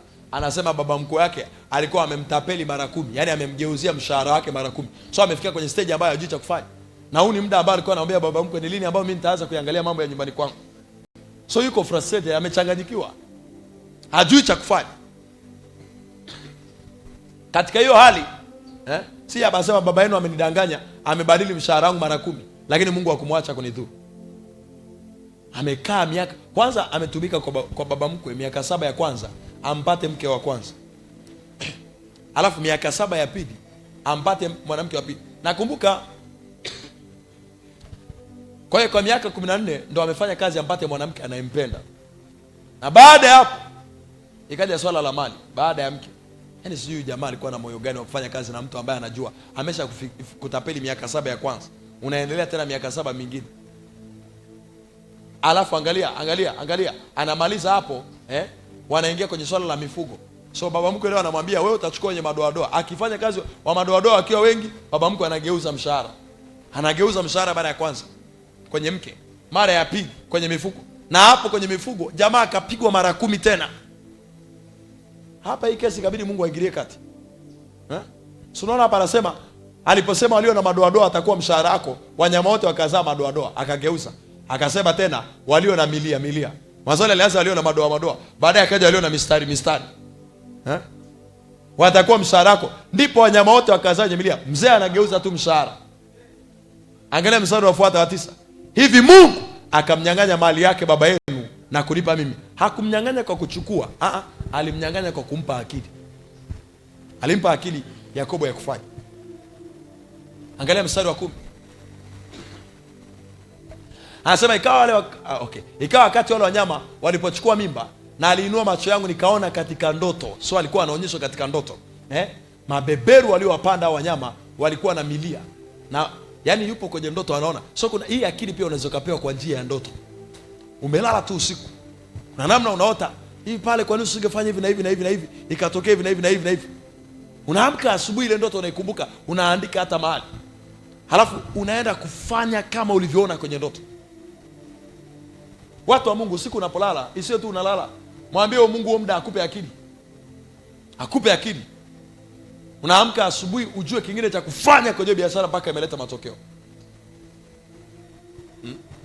Angalia, anasema alipoona kwenye ndoto hawa wanyama walikuwa na milia na madoa. Twende mstari wa 11. Malaika wa Bwana akamsaidia kijana, anasema na mara malaika wa Mungu akaniambia katika ndoto, Yakobo, nikasema mimi hapa. Mstari wa 12. Akasema inua basi macho yako ukaone, mabeberu wote wanawapanda wanyama wana milia na madoadoa na marakaraka, nami nimeona yote aliyokutendea Labani. Mstari wa 13. Mimi ni Mungu wa Betheli huko ulikotia mafuta nguzo na kuniwekea nadhiri. Sasa ondoka, toka katika nchi hii, urudi mpaka nchi ile uliozaliwa. Yakobo anatolewa kwenye utumwa wa baba mkwe wake kwa njia ya kupokea nini? Akili. Yakobo 1 mstari wa 5. Je, mtu akwenda amepungukiwa na hekima na afanyeje? Na afanyeje? Kwa hiyo hii ni akili ambayo inapatikana wapi? Kwenye chumba cha maombi. Akili ya kwanza inapatikana kwenye neno la Mungu, lazima ulisome. Akili ya pili inapatikana kwenye chumba cha maombi, lazima uombe. Lazima uombe. Lazima uombe. Akili ya tatu. Akili ya tatu. Akili ya tatu naizungumzia hapa. Na hizi zote unazihitaji. As long as we, na nitakuwa natumia neno wafanyabiashara kwa sababu hata wewe uliyeko kwenye huduma, hiyo pia ni biashara yako.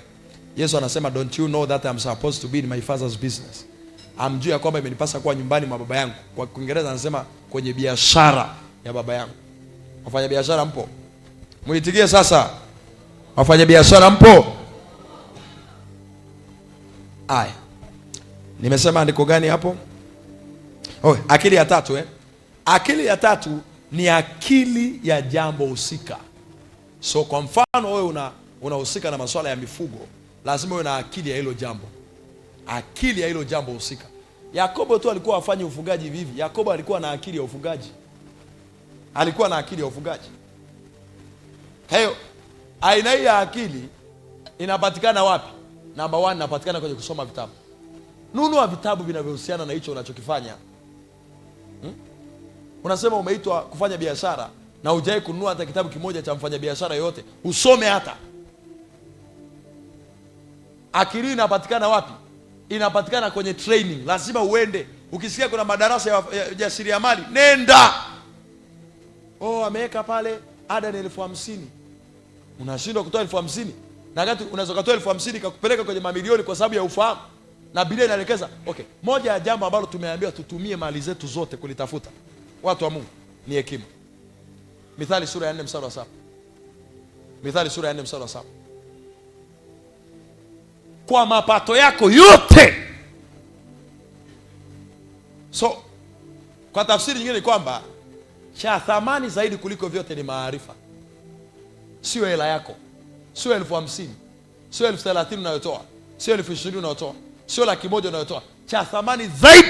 Na kwa tafsiri nyingine ni kwamba hakuna hela inayotoshea maarifa ambayo unaweza kuyapokea. Hamna hela. Hamna hela. Yaani ile unatoa tu ni unamlipa huyo mtu muda wake wa kutafuta hayo maarifa mpaka kufikia hapo. Na labda kama kuna gharama nyingine za maandalizi, labda eneo na kitu kingine. Anasema bora hekima, jipatie hekima. Naam, kwa mapato yako yote jipatie ufahamu. Ukipata hela unakazania kwenye nguo, ila kichwa kiko empty, ni debe tupu. Wewe mapato yako ukipata cha kwanza unaweka budget issue ya msosi, food. Kula umeweka 50%. Ukiona kitabu kinauza 20,000, yani ni kama hao watu wamekulaani, unakimbia. Taki hata kununua. Kwanza ni kama una ugomvi na vitabu. Kipewa tu kitabu ni vita, sema ni vita. Kitabu pekee unaweza kusoma ni Takadini, Ngoswe, Penzi kitovu cha uzembe. Hiyo basi unasikia raha. Unasema nimefika sehemu Ngoswe ameingia hapo, amekutana na nani? Kule kulikuwa kuna nani tena? Mazoea. Ngoswe amekutana na Mazoea pale. Ulali hiyo siku, nakwambia utamaliza hicho kitabu usiku mzima mpaka asubuhi. Vitabu unaweza kusoma ni riwaya. Wameandika riwaya za mapenzi. Ndio unataka. Mwaka huu unataka kweli kupata matokeo. Ni kitabu gani umesoma kinachohusiana na hicho unachofanya? Mwaka huu tuambiane kweli. Ni kitabu gani umesoma kinachohusiana na hicho unachofanya? Kama kweli unayataka matokeo.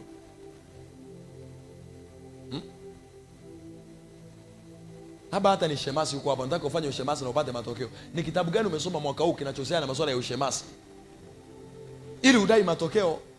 Kwa sababu matokeo sio kwa ajili ya watu wajinga. Ni kwa ajili ya watu wenye akili na wanaotumia akili. Muulize jirani yako, tofauti na Biblia, wewe mwaka huu umesoma kitabu gani kingine? Na sio umesoma ukaishia peji ya 20 wakati kitabu kina peji 200. Umesoma umeishia katikati, umefika robo 3, umekifunika kwanza leo hujakifunua tena.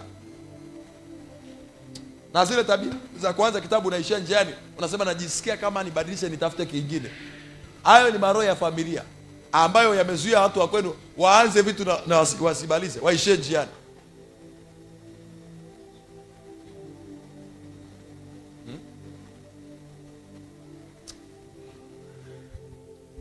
Nimesema akili ya tatu, watu wa Mungu, ni akili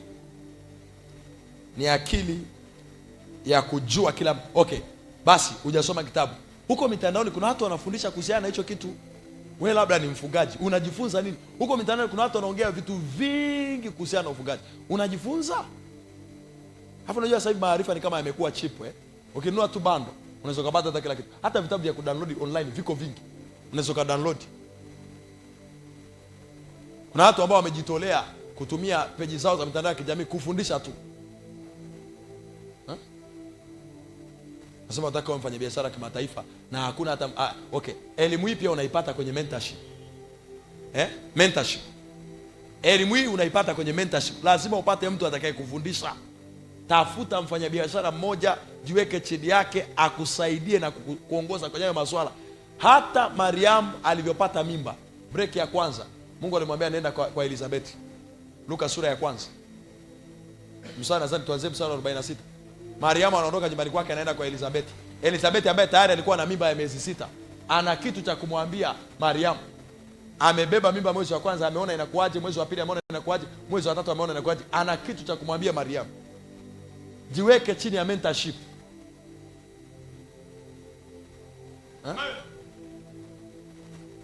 Unasema tu mchungaji wangu anatosha. Sitoshi. Ndio leo nakwambia sitoshi.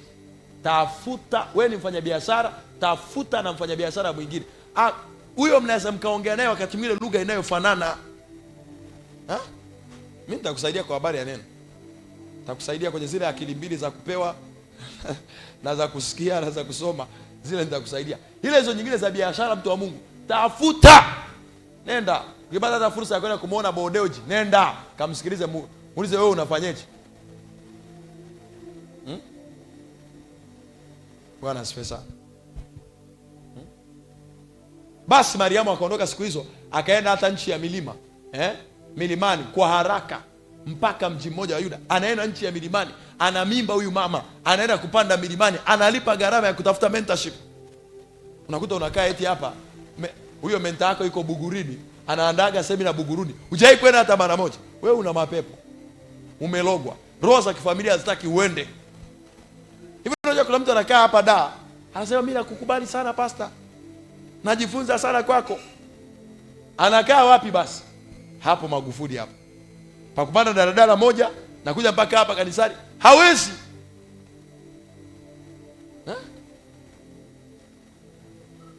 Wewe kuna watu watakuhukumu. Kuna mtu anaitwa Toashi, alitoka Kushi, anaenda mpaka Yerusalemu, na amefika kule bahati mbaya, maskini ya Mungu, ibada ikaisha, hajaelewa. Lakini mbingu zikasema huyu kijana ameonyesha kulipa gharama, anastahili kusaidiwa. Na hapo ndio ikabidi Filipo apewe usafiri usioeleweka. Amechukuliwa na Roho, akatokea kule, anaambiwa haya, dandia gari hilo, msaidie kijana huyo. Heti mimi niwaambia kweli, itafika mahali, si mnasikia baba anajiita ni Mnigeria. Itafika mahali sisi tutaenda Nigeria. Tutaenda kabisa. Tunaenda kujifunza kwa hao watu. Wewe kama hutaki, si wewe na roho za familia mmeamua kubakia hapa, mimi nitakulazimisha. Nitakulazimisha mwenzangu, na wewe umeamua kubakia hapa. Na sasa hivi hata ukijitambulisha, unajitambulisha mimi naitwa John Wagoba. Yaani umeshajitambulisha wewe. Wewe ni Wagoba, yani na utaishia Goba. Mariamu akaondoka, nenda mstari unaofuata. Mstari unaofuata wa 40. Anapanda mlima, anasema akaingia nyumbani kwa Zakaria, akamwamkia Elizabeth. Protocol. Salimia. Mwambie jina lako, salimia watu.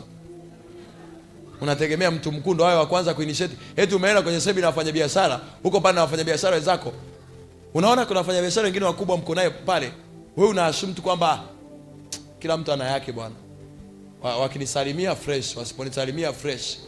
Salimia, chukua hata namba. Mariamu alikuwa ndo wa kwanza kusalimia. Hasema ikawa Elizabeth aliposikia kule kuamkia kwake Mariamu, kitoto kichanga kikaruka ndani ya tumbo lake.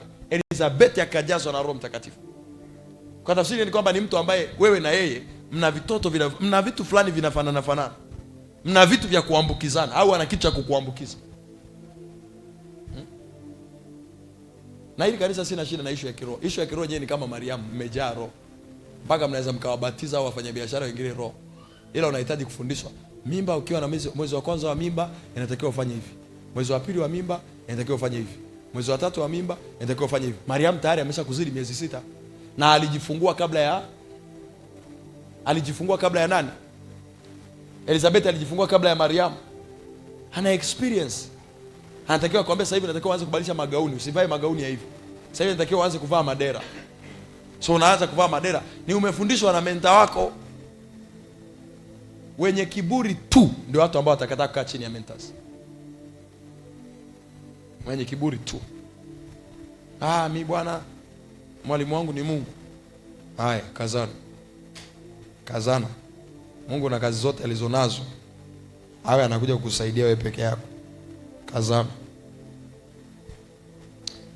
Soma vitabu, sikiliza, nenda kwenye semina zao, kaa chini ya mentor. Unaona wamefungua magrupu, wanasema jamani tumefungua grupu kujiunga na 10,000.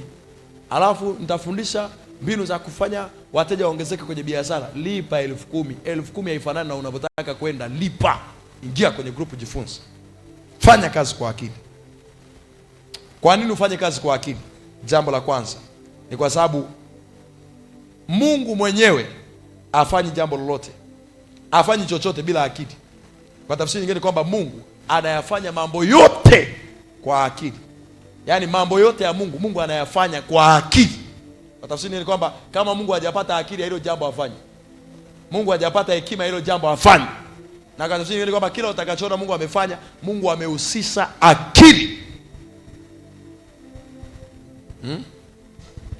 Zaburi 104 mstari wa 24. Zaburi 104 mstari wa 24. Zaburi 104 mstari wa 24. Anasemaje watu wa Mungu?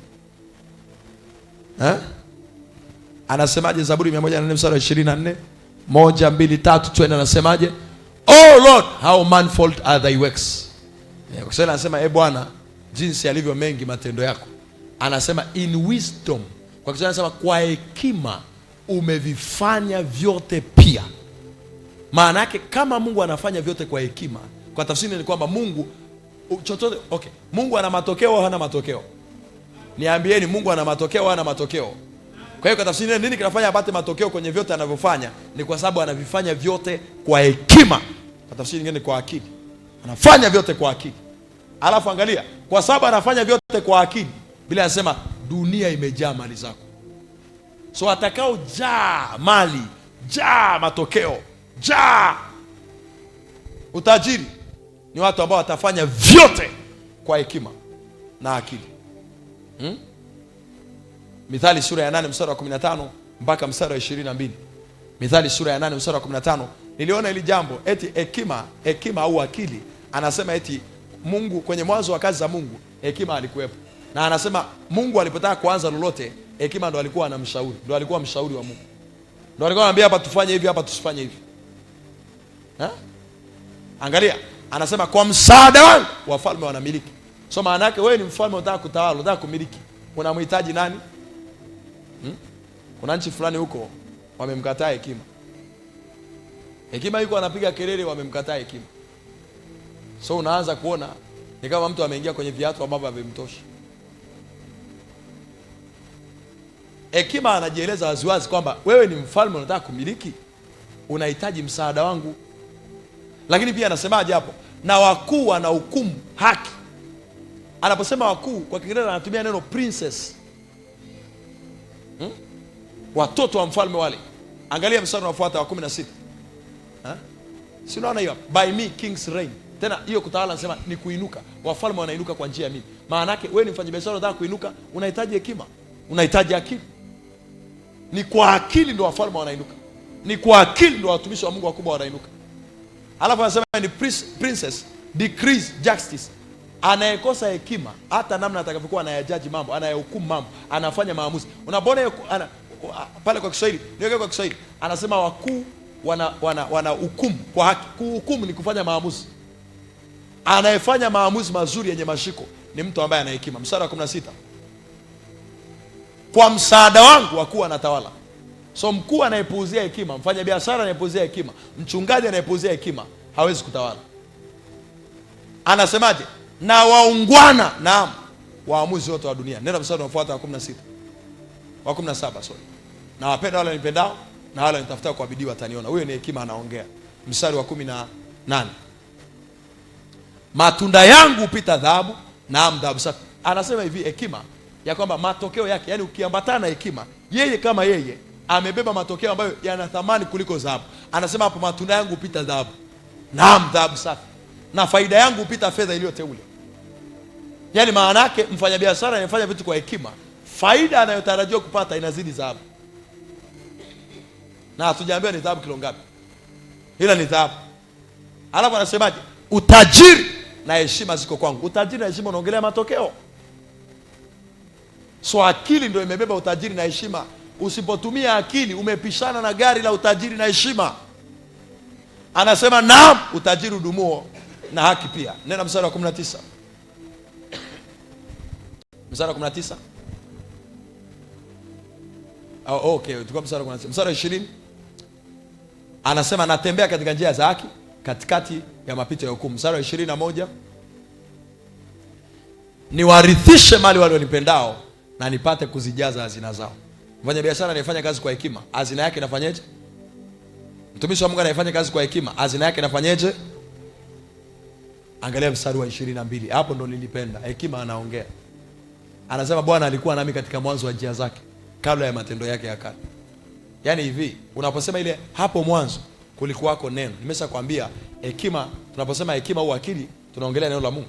So unaposema hapo mwanzo kulikuwako neno, maana yake ni hivi, hapo mwanzo akili alikuwepo.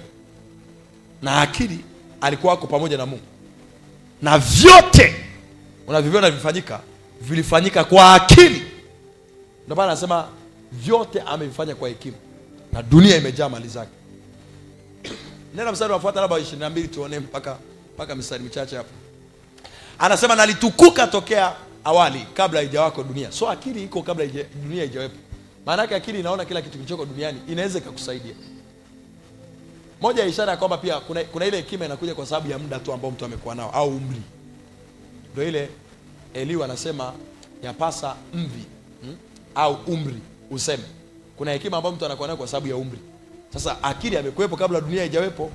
Wewe mwenyewe umeikuta dunia na inawezekana ukaiacha. Mstari wa 24. Wakati visipokuwa hapo vilindi nalizaliwa. Wakati zisipokuwa hapo chemchemi za maji, chemchemi zilizojaa maji, tayari akili na hekima alikuwepo. Kabla milima haijawekwa imara, kabla vilima, sema kabla ya vilima nalizaliwa. Mstari unafuata. Alipokuwa hajaiumba dunia wala makonde wala chanzo cha mavumbi ya dunia. Mstari unafuata. Alipozithibitisha mbingu na alikuwepo. Alipopiga duara katika uso wa bahari na alikuwepo. Yaani alikuwepo pamoja na Mungu. Alikuwa anashuhudia na anamsaidia Mungu. Angalia mstari unafuata 29. Alipoifanya imara mawingu, twende mstari unafuata 29. Alipoipa bahari mpaka wake kwamba maji yake yasiasi amri yake, alipoiagiza misingi ya nchi, akili au hekima alikuwepo. Anasema ndipo nilipokuwa pamoja naye kama stadi wa kazi. Hekima au akili alikuwa pamoja na Mungu kama nani? Semeni kwa sauti, kama nani? Alafu anasemaje? Nikawa furaha yake kila siku, nikifurahi daima mbele zake. Yaani furaha ya Mungu ilikuwa ni akili.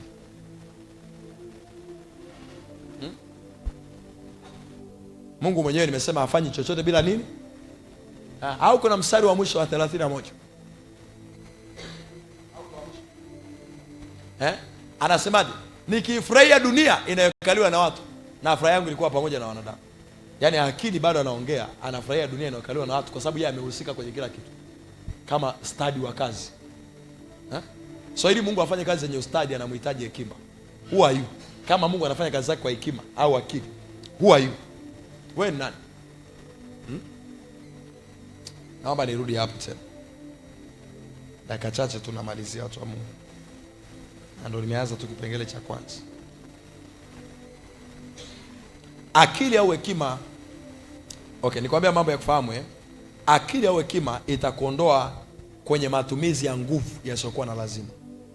Wanaofanya kazi kwa akili au kwa hekima.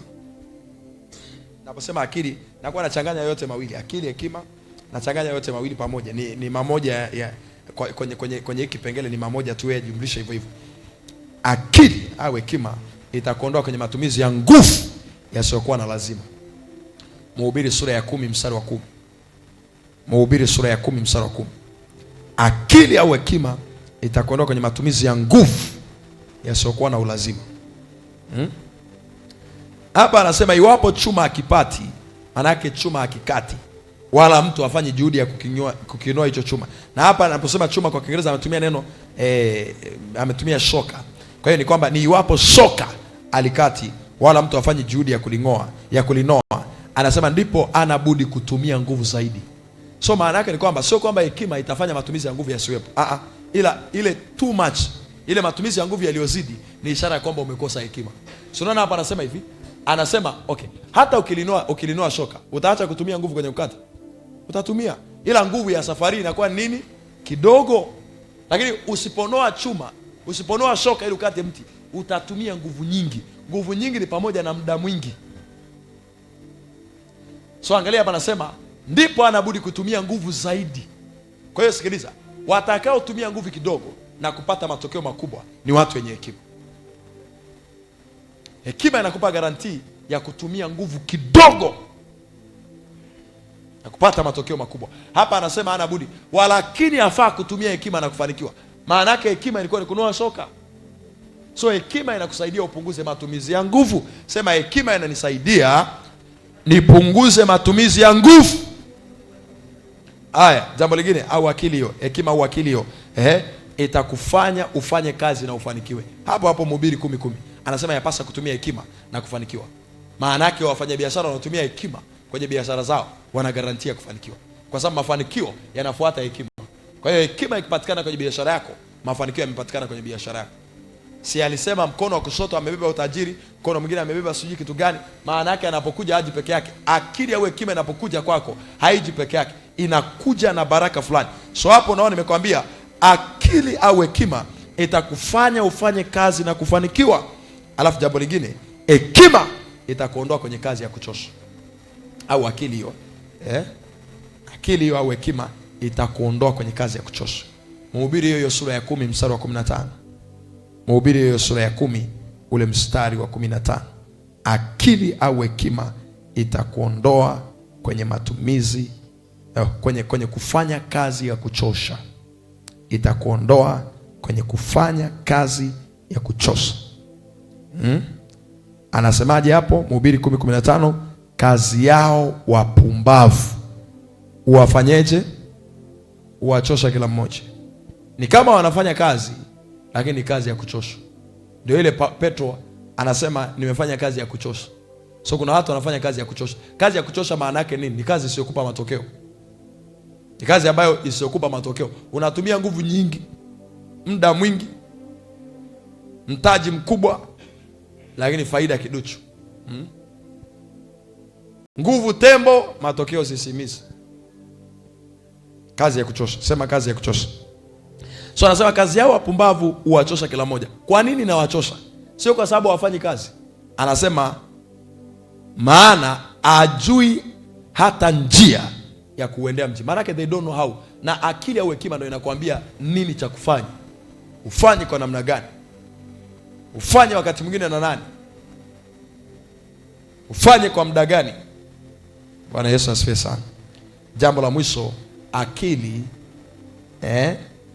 akili itafanya uwe juu ya wengine. Akili itafanya uwe juu ya wengine. Na nikisema wengine, naongelea wanaofanya kama hicho ambacho unakifanya. Akili itakufanya uwe juu yao. Akili itakufanya uwe juu yao. Samueli wa kwanza 18 mstari wa 5, lakini nilikusomea Mithali pia. Samueli wa kwanza 18 mstari wa 5, lakini nilikusomea pia Mithali sura ya 8 mstari wa 15 na 16. Anaona pale anasema wakuu anatawala kwa msaada wake. Pale akasema king reigns. Maana yake wafalme wanainuka kwa sababu ya akili. Hapa kwenye Samueli wa kwanza 18 mstari wa 5 anasema Daudi alitumwa na bwana wake Sauli, na kila alipokwenda alitenda kwa akili. Na kwa sababu alitenda kwa akili, Biblia inasema Sauli akaamua kumweka juu ya jeshi lote. Na jambo hilo likawa jema machoni pa Sauli, na likawa jema machoni pa kila mtu. Simama kwa miguu yako. Simama kwa miguu yako. Leo tu tumeanza jambo la kwanza. Tumeanza jambo la kwanza kwa habari ya kufanya kazi ili upate matokeo. Sasa nataka umwambie Bwana akubatize na hiyo akili ya kiungu. Akupe akili ya kiungu. Simesema kuna akili inapatikana kwa kusoma, kuna akili inapatikana kwenye kuomba, na kuna akili inapatikana kwa hiyo nyingine hiyo. Nenda kaitafute kwa hao watu. Kaa chini ya mentorship za watu ambao watakuwa na kulea na kukuchonga na kukusimamia, hasa wanaofanya kama ambacho unakifanya. Hasa wanaofanya kama ambacho unakifanya. Sema Baba katika jina la Yesu. Kwa sauti, Baba katika jina la Yesu. Roho Mtakatifu, ninakuja mbele zako. Neno lako limesema kwenye Timotheo wa pili sura ya 2 ule mstari wa 7 ya kwamba Bwana niyafahamu sana haya uyasemayo, maana utanipa akili katika mambo yote. Bwana Yesu, nipe akili katika mambo yote. Sema tena, Bwana Yesu, nipe akili katika mambo yote. Mambo yote yanayohusiana na kusudi langu, mambo yote yanayohusiana na kazi yangu, mambo yote yanayohusiana na biashara yangu, mambo yote yanayohusiana na familia yangu, na ndoa yangu, na huduma yangu, kwa jina la Yesu. Bwana Yesu, nipe akili kama ambavyo ulimtuma malaika akampa Danieli akili kutoka juu, ndivyo ambavyo Bwana ninaomba unipe akili kwa jina la Yesu, kama ambavyo ulimpa Suleiman akili nyingi sana kama mchanga ulioko pwani. Bwana Yesu, ninaomba nipe akili nyingi sana, nipe akili nyingi sana, nipe akili nyingi sana kwa jina la Yesu, kama ambavyo mtumishi wako Daudi alikuwa na akili kama malaika wa Mungu, ili apate kujua namna ya kufanya kila jambo. Bwana Yesu, ninaomba nipe akili kama akili ya malaika kwa jina la Yesu. Sema tena, katika jina la Yesu, ninapokea akili kama akili ya malaika, ili nipate kujua namna ya kufanya mambo yote, mambo yote kwa jina la Yesu. Anza kujiombea kama Bwana akupe akili kama akili ya malaika. Samueli wa pili 14 mstari wa 20 anazungumza kwa habari ya Daudi. Anasema Daudi anayo akili kama akili ya malaika, ili apate kujua namna ya kufanya kila jambo lililoko duniani. Mwambie Baba, kwa habari ya wito ulioniitia nahitaji akili. Kwa habari ya biashara ulioniitia nahitaji akili. Kwa habari ya huduma ulioniitia nahitaji akili. Kwa habari ya mawazo ulionipa nahitaji akili. Kwa habari ya ndoa nilionayo, Baba, nahitaji akili. Kantori ya Masaya rekanda na masata, kama ambavyo ulifanya kwa Danieli, ukamtumia malaika wakumpa akili. Bwana, kwa jina la Yesu, na mimi pia ninaomba niingizie akili za kiungu. Nipe akili za kiungu, nijue cha kufanya, nijue namna ya kufanya, kama alivyokuwa wana wa Isakari wakijua, wana akili ya majira, wanaojua kipi kinachowapasa Israeli kufanya. Baba, nipe akili. Baba, nipe akili.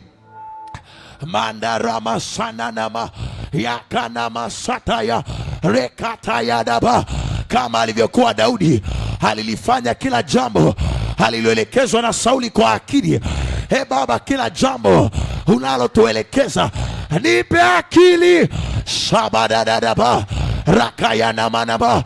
Nimeona ya kwamba hata wewe ulikuwa pamoja na hekima na akili mwanzo wa uumbaji wako, mwanzo wa njia zako. Na mimi Baba, ninaomba mwanzo wa kila jambo unipe akili kwanza. Mwanzo wa kila jambo nibatize kwa roho ya akili, nibatize kwa roho ya akili, nibatize kwa roho ya akili, nibatize kwa roho ya akili. Nijue cha kufanya, nijue cha kufanya, nijue cha kufanya. Maandiko yametuambia kwamba Baba, zipo akili hatunazipata kwa njia ya neno lako, lakini Yesu, leo nimekuja nazihitaji zote, nazihitaji zote. Akili kutoka juu, akili kutoka juu, akili kutoka juu, akili kutoka juu, akili kutoka juu. Umesema ya kwamba yanipasa kutumia akili na hekima na kufanikiwa. Nataka kufanikiwa kwenye kile ulichoniitia. Nataka kufanikiwa kwenye malezi ya watoto. Nataka kufanikiwa kwenye ndoa yangu. Nataka kufanikiwa kwenye huduma na wito wangu. Nataka kufanikiwa. Baba, nipe akili. Bwana, nipe akili. Nataka kufanikiwa. Yakapaya, ukasema ya kwamba yapasa kutumia hekima na akili, ili nisitumie nguvu nyingi. Baba, nipunguzie matumizi ya nguvu, niongezee matumizi ya akili. Nipunguzie matumizi ya nguvu, niongezee matumizi ya akili. Nipunguzie matumizi ya nguvu, niongezee matumizi ya akili. Nipe kujua ni muda gani napaswa kulinoa soka langu. Nipe kujua shananama rakadabaraba, kila jambo lilo mbele yangu. Nipe akili kwanza, nipe akili kwanza, nipe akili kwanza, nipe akili kwanza. Ya makataya lekadabasaya mantoriadabo yakanaya rabasaya ya parananana masagadaba rekadabadabo. Omba tena, omba tena, omba tena, omba tena. Anasema ya kwamba huyu ni akili anaongea. Yakapaya rakataya lekatoria, anasema kwa njia ya mimi wafalme wanatawala. Wanataka kutawala kwenye eneo ulilotumwa na Mungu duniani, lazima ufanye kwa akili, lazima utende kwa akili. Yandosaya lekayanda ikapayada matayadia rekananama. Nibatize kwa akili nyingi sana. Nataka akili nyingi, nataka akili nyingi, nataka akili nyingi, nataka akili nyingi. Baba, nataka akili nyingi, nataka akili nyingi, nataka akili nyingi, nataka akili nyingi, nataka akili nyingi, nataka akili nyingi. Umesema, je, mtu wa kwenu amepungukiwa na hekima? Kumbe akili zinaweza kupungua. Kila mahali ambapo Bwana nimepungukiwa hekima yake, niongezee leo, nijazie leo, nipe leo, nipe leo. Ukampa Suleiman akili nyingi sana. Kumbe inawezekana mtu akawa na akili nyingi sana. Baba, nipe akili nyingi sana, nipe akili nyingi sana, nipe akili nyingi sana, nipe akili nyingi sana, katika jina la Yesu. Nimeona ya kwamba kazi yao wapumbavu wachosha, maana wajui njia. Nijulishe njia, nijulishe namna ya kuliendea kila jambo, nijulishe namna ya kufanya kila jambo. Na nimeona ya kwamba akili ni neno lako. Baba, nipe shauku ya kulisoma neno na kulitendea kazi. Bwana, nipe kuona siri zako katika neno lako na kuzitendea kazi. Bwana, nipe kuona njia zako katika neno lako na kuzitendea kazi.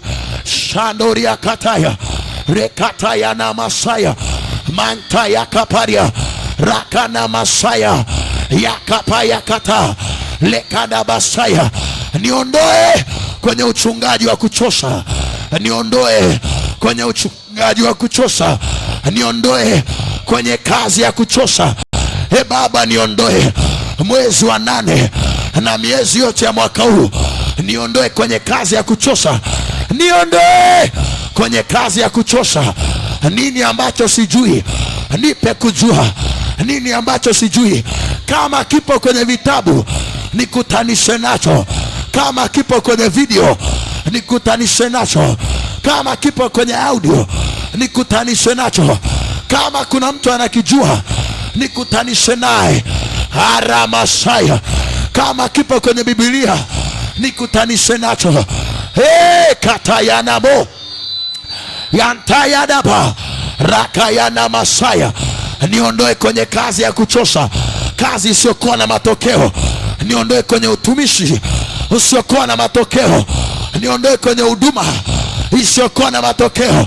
Nipeleke kwenye huduma yenye kuzaa matunda, iliyojaa matokeo. Kana masaya, katika jina la Yesu, katika jina la Yesu.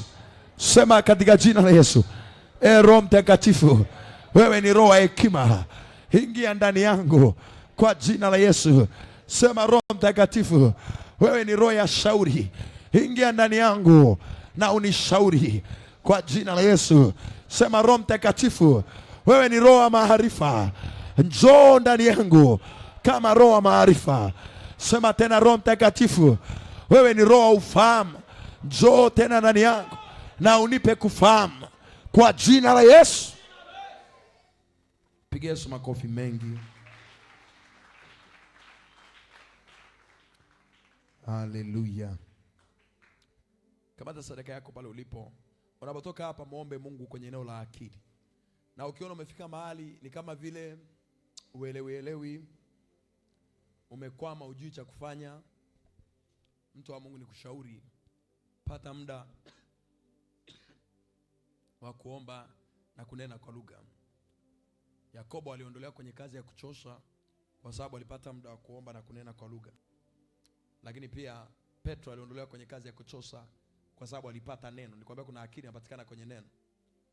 Lakini pia wale wapumbavu wanaondolewa kwenye kazi ya kuchosha kwa sababu wamepata neno. So kila kazi ya kuchosha inakoma pale ambapo akili au hekima kuhusiana na hilo jambo inakuwa imepatikana. Mungu akupe akili katika jina la Yesu. Kamata sadaka yako pale ulipo. Baba, katika jina la Yesu, Bwana Yesu, nakushukuru kwa ajili ya watumishi wako. Nakushukuru kwa walioko hapa na walioko njia ya television na mtandao. Bwana Yesu, natangaza juu ya kila mmoja kwamba kila mmoja aliyejifunza pamoja nasi amepokea akili kuanzia leo katika jina la Yesu. Natangaza umepokea akili katika jina la Yesu. Hautafanya kazi ya kuchosha kuanzia leo katika jina la Yesu. Hautafanya kazi isiyo na matokeo kuanzia leo katika jina la Yesu. Nasema tena, hautafanya kazi isiyo na matokeo kuanzia leo katika jina la Yesu. Lakini pia Mungu anakupa akili katika mambo yote kwa jina la Yesu. Hautafanikiwa kwenye biashara na ufeli kwenye ndoa. Alitakuwa fungu lako kwa jina la Yesu.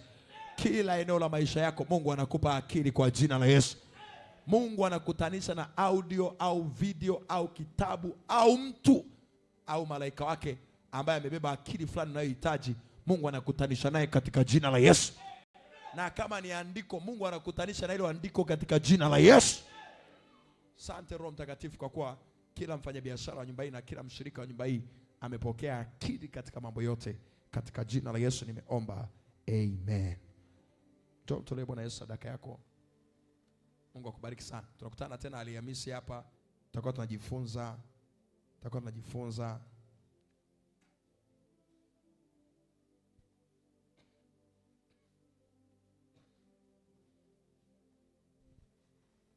Thank you Jesus.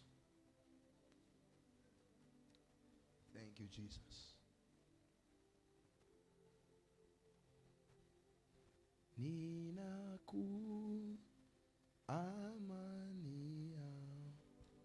Tumemaliza wale wa mtandaoni. Mungu awabariki sana.